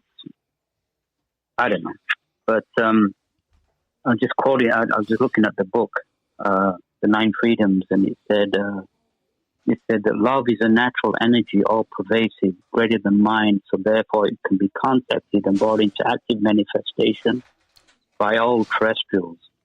Love is the transmuter of war. It is the creator of peace. Love as such is the healer of disease. Manifestation of this second freedom will bring to terror, which they refer to as earth, freedom from want, freedom from war, freedom from disease, freedom from one's lower self, freedom from hate, freedom from basic emotionalism. And so it's sending out this love energy. It actually unbinds you. It frees you. And so that's the message that they're putting forward. Is it's time. We've tried everything else, and dropping bombs and wars. It's not the answer. And so again, the people we despise, let's face it, they're pretty evil people. Let's face it, they do some pretty atrocious things. Yes. But sending hate with hate and dropping bombs is not the answer, because they live on that elixir. They live on that suffering. Right. They want hate. Right. So the only thing that can transmute that is the energy of love. Is the white energy of love. That's what the cosmic masters are saying. That's what we need to get back to. Yeah, so simple, right? Yeah, but it goes over our head, right? And like you said, we always look for the complex things. We're looking for the to solve the puzzle or whatever it is, even if the key's just sitting right there in front of us. So what is that, an acronym? KISS, keep it simple, stupid. Yep, that's it. Keep it simple, stupid. That's it. Yeah. And but I've done the same thing. Like, have any of y'all ever gone into one of these escape rooms and tried to escape those escape rooms? Right. So the first time me and the wife ever did it, we got out of the room. And the second time we did it, we went into a much harder room. And so it being a much harder room, everybody in there is, expecting it to be a much harder room. So they're going for, the hardest solution for every problem we come against to try to get out of this room. And when it all boils down to it, every answer for every problem was practically smacking you in the face. And when you look at it, that's really life. Life does that. Life is really right there, smacking you in the face, saying, "I'm right here." You don't have to make it this hard. And like you were saying, with everybody just being cordial with everybody being, okay, and I don't know. I think that's one reason I moved back from Los Angeles back to here, right? Was to get back to some kind of normalcy from what I was used to growing up. Because in California, you look at someone and say hi, their first expectation is you want something, right? You know, and not hey, hello, you know, how was your day? You ask someone how your day is in Los Angeles, and they look at you funny. Right. And you know, that's one thing I missed being back here, right? You could ask unless you have something that they want from you. Absolutely. You know, you drive up in a Lamborghini and ask somebody how their morning is, they're going to pay you all the attention in the world. You know, actually my first year in Los Angeles, I was homeless. So, but yeah, well, it was a lesson I needed to learn, and I got past it. So, it was my own fault being 18 and crazy and wanting to just move. And so that's what it gets you, homeless. But you know, at the same time, what you're saying with you know, that all they're telling us pretty much is, I mean, written in almost every book, right? The Bible or any other holy book that's on this planet is just love each other. Be kind. Be kind to each other, you know? Yeah, pretty much, yeah. But it's like the people that's in control of the religions have changed it, and they want us to be a certain way. Right. Well, and they preach from the pulpit now, too. Right, yeah. You know, I mean... Well, I hate to say it, but that's one of the reasons I follow my master and the Ethereal Society, because, you know, I went to the mosque, but all I heard, even at the age of 15, I heard, well, the Jews and the Christians are doomed to hell, and you know, we're the only ones that are going to be saved. And I had friends who were Jews and Christians. I didn't agree with it. Right. Then I go to the church, and I hear that, well, Jesus was the one and only Son of God, and only through him you're going to be saved. I'm like, hey, where do I go from here? Right. You know? Right. So I followed something that encompassed. I mean, I've nothing against religion. I'm just as comfortable in a church or a mosque as I am in a synagogue or a Hindu temple. I embrace everybody's religious ideology. Right. But like you said, you know, it's the dogma that wasn't put in by the teachers, the original teachers. Right. The original starters of that religion, but the people, you know, the people in control later who used it for their own mischievous ends and to control the masses. Yes. I totally agree. And, you know, you talked about, like in LA, you know, people want, you say hello, they want something from you. That's the thing about the cosmic masters that I like. And here are these advanced individuals, scientifically, spiritually, and, you know, they want, what do they want from us? They don't want anything from us. They're offering, there's no buy one, get one free from the cosmic masters, you know? They're offering, no, they're in their spacecraft 24 hours a day, offering spiritual energy, monitoring mankind and offering free spiritual energy.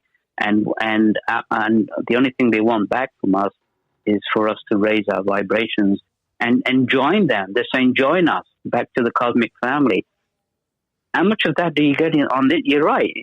Generally, in business or anywhere, if you do something for somebody, you generally expect something back. That's just the way we are.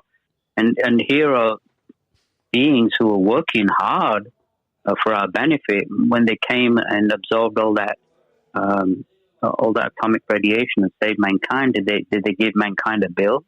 Did they say, okay, you owe us this amount of money for saving your planet? Right. No, they did it for absolutely nothing, because that's the kind of compassion and love that they have for us, which I still can't understand, because it's cosmic. Right. It's just beyond belief. And so people, you know, in our limited thought, we can't think of beings that actually care for us that much. They care more for us than we care for each other, I think. So people find that hard to believe. Right. But that's the reality of it. So again, I want to give your listeners hope that, that we can look up into the skies and we can draw inspiration and we can send out power and we can change the world and we can through these higher beings. They say, the Star of Bethlehem, Dr. King said wasn't actually a star. It was actually a spacecraft that was from the planet Saturn that actually brought in the Master Jesus, who was actually from the planet, or on the higher planet realms of Venus, and he actually was incarnated as an Earth being. And they said that when the Master, I'll let your listeners research that one. But when the Lord Buddha was born, there was 5 disc-shaped objects that were seen above the temple. And when he died, there was 5 disc-shaped objects seen where he died. So, they brought their own interplanetary agents to Earth, people like Jesus, but people like Buddha, like Krishna and others, to teach, these simple spiritual truths. And so what they're saying is, we're not asking you to do anything new. We've already told you what you need to be doing for thousands of years, and you haven't listened. You've listened to the politicians who brought you to war. You've listened to the generals who brought mass murders. You've listened to the people who run the economies, where the rich are getting richer and millions are getting poorer. And so it's not working. And so it's time to go back to not anything new, but time to go back to what we used to do in the past, which we've forgotten, and then raise up. One of the cosmic masters, the master of theories, he said the next revolution will be a mental, peaceful revolution, and that's what we need. We don't need any more of this. Now, do you believe, like 2012? Everybody was, the end of the world, and myself, I kind of thought maybe just on that it was going to start, maybe the starting of of Earth itself, or of the people on Earth itself actually starting to raise their vibrations, or getting into the mindset to, why are we really here, and all these other things. Do you think that had anything to do? Actually, the end of the world was 1962 during the Cuban crisis. That was the end of the world, and again, it was intervention it was spiritual manipulation through Dr. King that actually stopped the Cuban crisis, because Russia did have nuclear warheads pointing to America, and America did have nuclear warheads pointing to Russia and Cuba, and that would have caused a nuclear holocaust. So I think 1962 we were on the brink of nuclear holocaust, and that was stopped by the cosmic masters through manipulation of spiritual energy. Because again, it was Kennedy and Khrushchev and all those other people, they were just pawns behind the dark forces which were trying to create this war. So they were just pawns behind it, and so it needed intervention, spiritual intervention by the higher forces that stopped that. So 1962 probably could have been the end of the world. So do you think that when people talk about, the people that are behind the people, the power behind the power, Illuminati or just whatever that is, that it's these dark forces, that's actually the ones that are in control of these people? I believe so. I believe they control the governments of the world. They control the wars, and I think they especially construct their magic in order to keep us as pawns, as slaves to the system. Look at the economic system. Talk about being slaves to the system.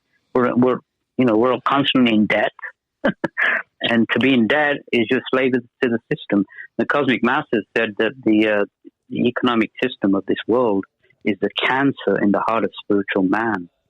Because if we didn't have this terrible in the inequality in the economy, where people are just trillionaires and others are just, doing menial tasks for these people. Does that give them any way of expressing themselves spiritually? No, they're always in debt. They got credit cards. They got mortgages. They're just constantly, a slave to the system. So they said that even the economic system is designed to keep us as slaves. And so again, we need to rise above that. And again, it's a change. It's a case of changing the mindset of those that control. And the only way to change that mindset is the transmutation through spiritual energy. And there's no other solution. And eventually that will break. It will break. It may not break tomorrow, but that will break. I think the master said that Dr. King said that when the next master comes in the future, he says by that time most of the financial institutions would have fallen by then. The world will be in a bit of a economic mess, more than it is now. So I think it's going to get worse before it gets better. So perhaps we'll go back 100 or 200 years and might need our outhouses again. I don't know. Hopefully I may have to move to Tennessee. Yeah, hey, we got a bunker. Yeah, we got a bunker. May hang out that secret location in the Appalachian Mountains. There we go. Yeah, we'll give you the address. Yeah, undisclosed location deep within the Appalachian Mountains. But when that time comes, I'll just have a horse and buggy because there will be no oil. So. Right. Well, I mean, I'm hoping our listeners can listen. If they just got on right now, maybe they can go back and listen to it after we post it, but they can see what you're talking about. And if we can get a few thousand people thinking like you're saying, maybe that would be a few thousand that would help and make it a better place. Absolutely. Yeah. So what would you, in closing, 2 hours is about over. But in closing, we're just starting. Okay, go ahead. Well, I tell you what, I mean, you're more than welcome to come back any other time. Oh yeah. Thank you. In closing, I've had a great night. Thank you. Do you have anything to tell our listeners that maybe how could they raise their consciousness to help the world be a better place? All they have to do is raise their hand and send out the light, keep an open mind, do their own research.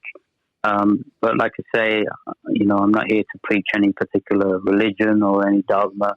I think you've converted me because this is some very interesting stuff. Yeah, I mean, it's, like I said, if people were more spiritual instead of religious. Yeah. It would be and so practical much, and practical as well, because like the Christian, the Christian church, their form of prayer, they clasp their hands together and put it across the heart center. Now that they actually borrowed that from the East. In the East, when you clasp your hands together, you're cutting the energies off from the psychic centers in the palm of the hand, and then when you put it in front of the heart center, you're cutting the energies off from the heart center. And what you do when you do that is you bow. If you bow in front of a person, you're saying to them, "Look, I offer you no malice from any energy from myself." That's the Eastern thing that they borrowed. So that's not the right way to do prayer. The right way to send out the energies is to open up the hand. Well, that's and opening up the hand is what they do at church. Whenever I go to church, they always open up their hand and pick it up. Right. Yeah, and that's the correct way of sending out the energy. You can't do it with your hands together in front of your heart center. So the best way to do that, like a lot of Christians are doing that as well, I've noticed in the congregations, is to hold out the hand. And like I said, we have aura. We're actually spiritual beings in a physical body. We're not physical beings, trying to be spiritual. We're actually spiritual beings inhabiting a spiritual body. We have an aura. We have psychic centers that bring in energy, that send out energy. And so, when we pass on, we go through our auric body. We leave our physical body behind. So it's using that auric, astral body that we have to send out that energy on a higher level. And again, it's very simple. Just raising your hand, drawing down a beam of energy through, charging it through the brain as a white light, tingling white light, bringing it over the shoulder and sending out as a beam of energy from the palms, 2 psychic centers in the palms of the hand, and the heart center, the heart chakra, which is 6 inches in front of the breastbone, in the subtle bodies that we have, and just mentally sending out this energy. And if you want to say a Christian prayer or any other prayer you want, you can do so. Or if you just want to do it mentally, you can do it mentally. But get to the point, like I wrote in the book. If people did that en masse, say maybe before like a football game, if they all raise their hands and send out energy, I mean, think of the power that would go out from that place. It can transmute. It can transmute the world. And so, like you said, even 2,000 or 3,000 people can make a tremendous difference for the whole race. And if people don't know how to do that, again, I offer them to come to 12blessings.org. And again, there's no money involved here. It's completely free, but you can join with us and send out that power as well. And that's the main message tonight, is that we are going to have a glorious future ahead of us. It's been prophesized. My master actually went into deep meditation and saw, don't have time tonight, but maybe when I come back again, he wrote down exactly what the conditions will be on this planet, and it's just absolutely beautiful. So maybe I'll relay that maybe the second time I'm here. But fantastic, yeah. So that's the message I wanna give to your listeners, is that there's hope, and don't be despondent in these days of great trial. All right, that sounds awesome. Thank you. Yeah. I can't wait for you to come back already. Yeah. Now, if anybody of our listeners missed any of those websites, if you go into our events page and just look up this show that we had with Wajid, I've got all of his websites and then his personal email. If you want to get a hold of him, he's open. So.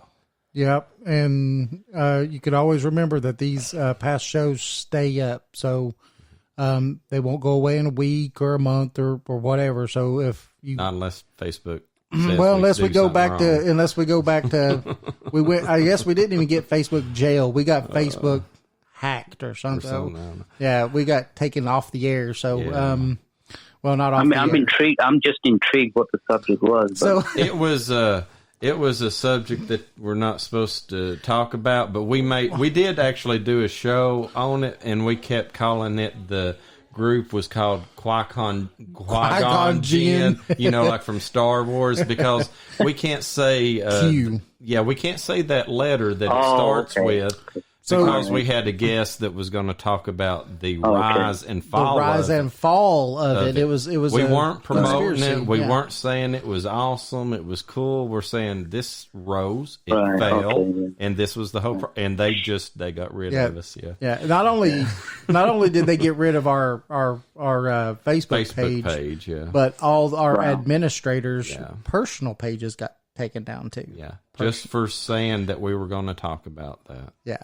Yeah, that's another sign of the times I'm kind of worried about, but at least we can still express ourselves openly, like I say. Yes. At least in this country right now. Absolutely. Mm-hmm. And, that's one thing. But then again, we're not, this subject is not talking about taking over any government. Right. Or oppressing or rising or it might be good if the government's changed and listen to our show and what you were talking about. That would be a lot. Well, like I say, it's a peaceful resolution. Yeah. It's a mental upliftment. It's not, we're not trying to force any government.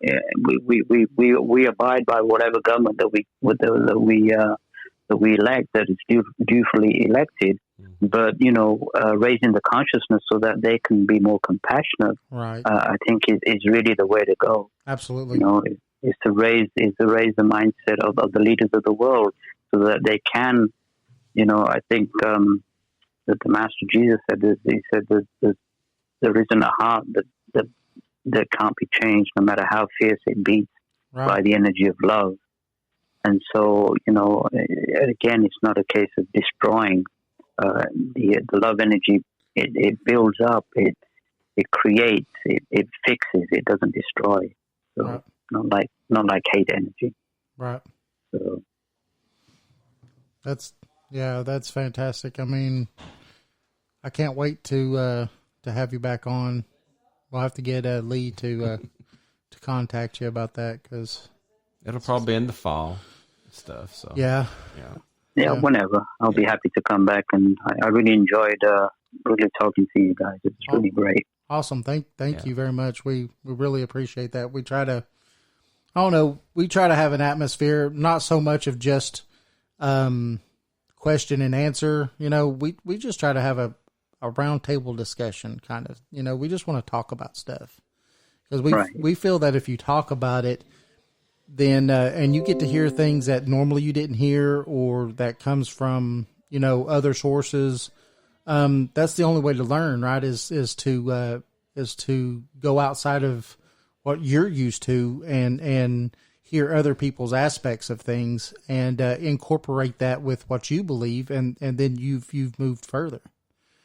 And, just keep an open mind. Yeah, right. Absolutely. Yeah, and also trust your intuition. I wrote in my book that our intuition, one of the greatest lie detectors that was ever built is our intuition. Yes. So I don't tell your listeners to believe what I say. Just use your intuition. Open your mind to the intuition within you, the small voice that said, "Well, maybe this makes sense." Right.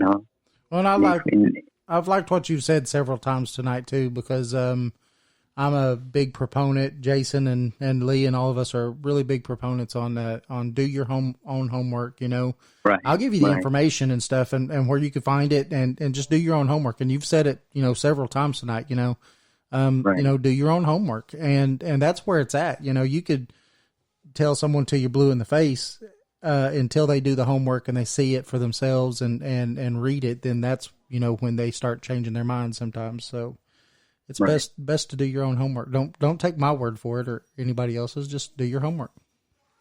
Yeah, absolutely. Let's remind our listeners to check out Wajid's book, The Struggle for World Sanity. You can get it on Amazon, or you can listen to it on Audible as well. Yeah. Matter of fact, by the time you come on next time, I will have read your book, because the only reason I hadn't got to read it yet was I had an accident. I wrecked my motorcycle a month and a half ago, and I broke 6 ribs and cracked 2 vertebrae. Oh my goodness.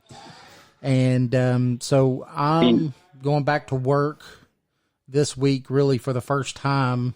And so I'm going to actually have time to, when I'm driving the truck across the country, I'm going to have time to listen. And that's usually when I do all my reading and all my stuff like that. So, and of course, I'll remind them about George King's book, The 9 Freedoms. Yes. Check that out as well. Yes, absolutely. Like I said, I sure do appreciate you coming on and talking with us and enlightening us. Yes, definitely. I enjoyed our conversation. I feel enlightened. Mm-hmm. I feel happier. You feel happier? I do, for some reason. You need to push your button where, the rainbow button or whatever. It's on there. It's on there. Where? Can we get some like heavenly music as well? Come in the background. He's going to try to find something. There you go. There it is. See, we got a button for everything.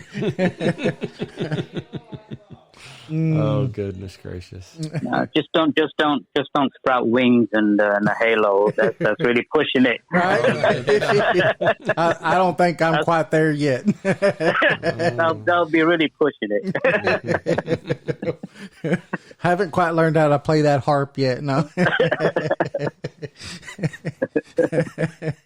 This has been fantastic. I want to say thank you for coming on and spending this time with us, and like Lee said, enlightening us and everything, because the information that you've given us, I enjoyed, and I know everyone in this room enjoyed, and I hope by how many people was in the chat room chatting and stuff, I think that they enjoyed it too. So I definitely want to say thank you. Okay, thank you, gentlemen. Till we meet again. Yes, sir. Yes, sir. And you have a good night. Okay, thank you. Thank you. Bye. All right, bye-bye. All right. That was Wajid Hassan. Yes, Wajid Hassan. And that was fantastic. Yeah, he's knowledgeable. Very. Yes. And I can't wait to have him back on now. I'm like down to earth. Chomp at the bit. Because he's gonna throw some stuff down. I know he can talk about many subjects. Yeah. And it's awesome when you have a guest like that. Yeah. Yes. Yeah. Now, next week we'll be talking to Dean McMurray, the military medium. He's got a very interesting story. Yes, he does. And I actually heard him on Coast to Coast just this last week. It's weird how, either we get the guest, then Coast to Coast gets the guest, or vice versa. But we get some good guests on this show. We do. And I want to say right now, thank you, Lee. Oh, no. Yeah. You're the man. And we have to say we appreciate you for doing that and putting out the hard work and really doing that for us. We appreciate you.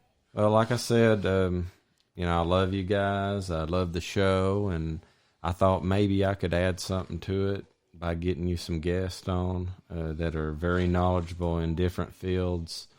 And it really makes the show go by so fast. I mean, we just started 5 minutes ago, didn't we? Can you believe you blink your eyes and 2 hours is up? It's like, what happened?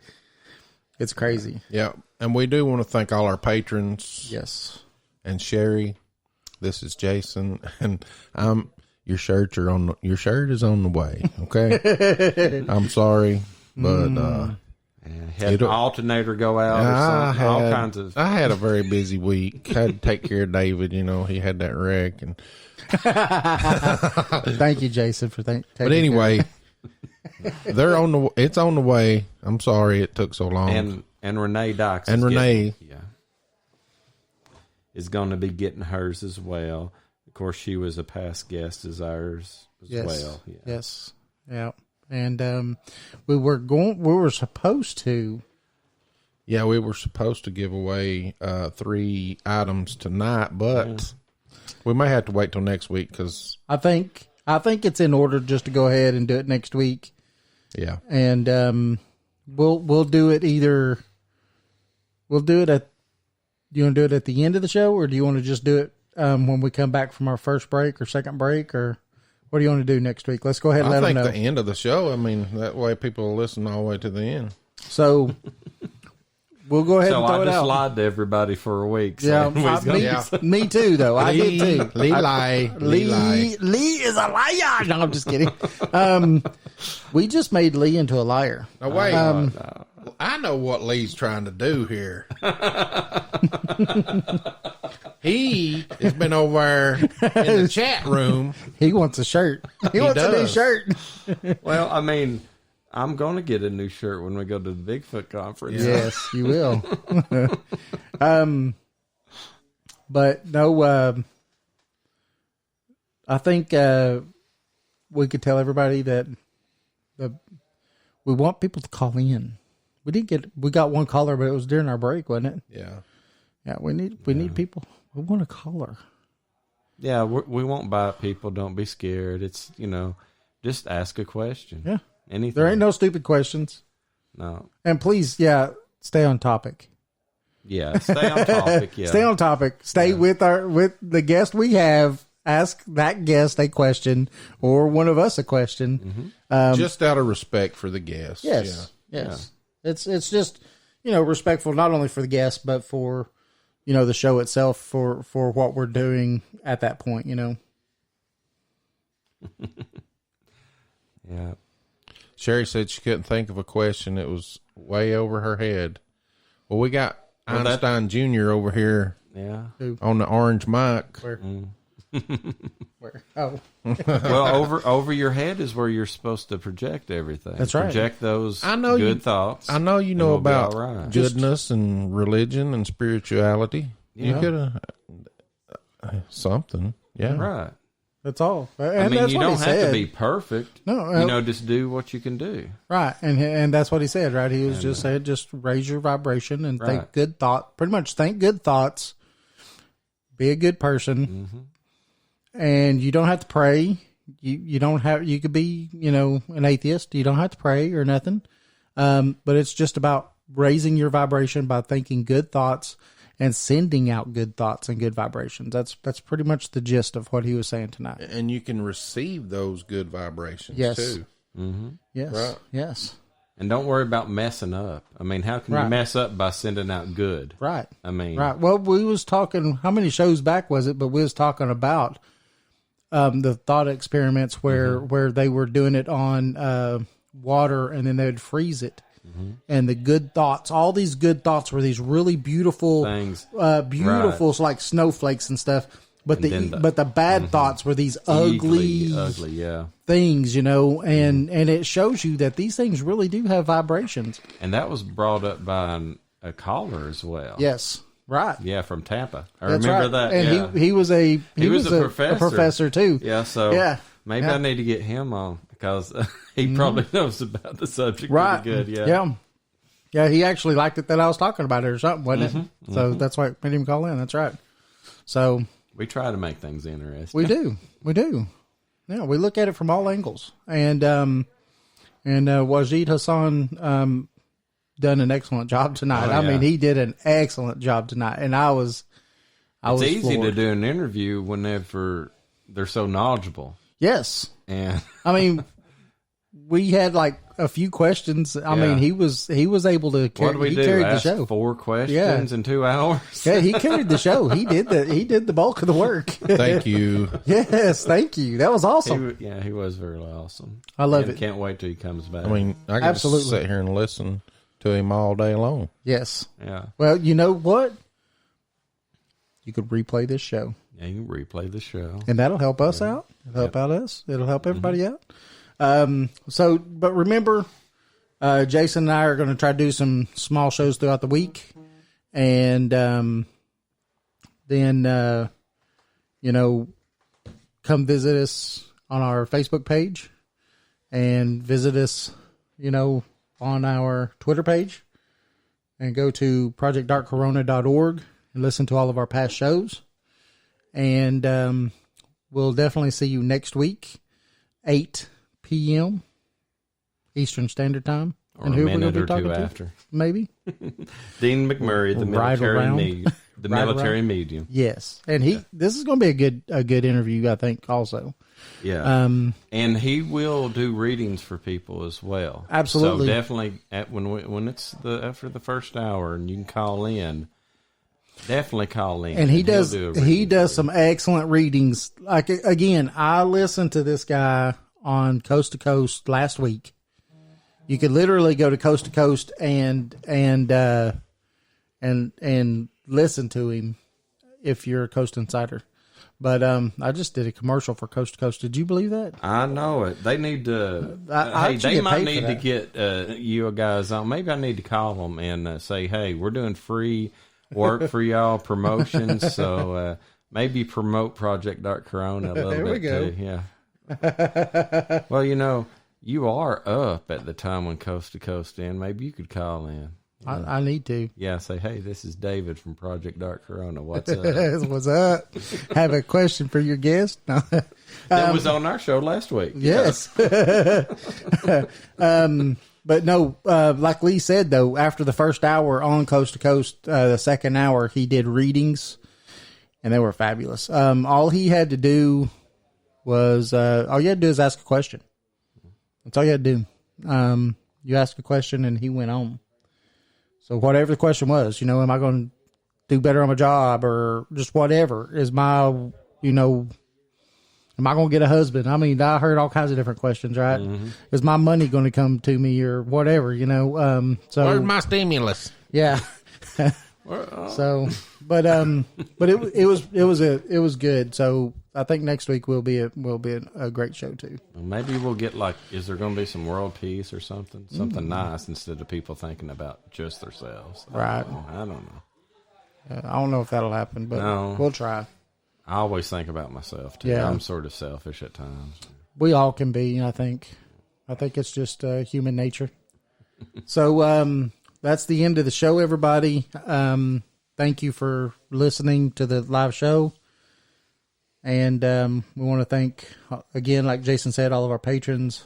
And we'll see you next week.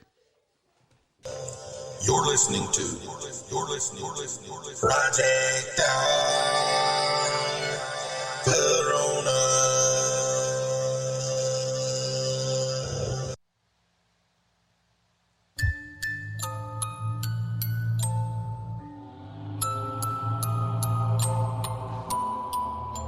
You're listening to Project Dark Corona Podcast, brought to you by Project Dark Corona.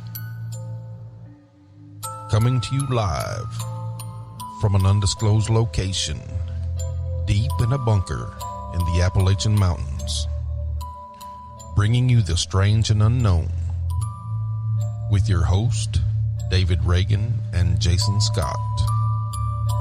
You're listening to Project Dark Corona Podcast.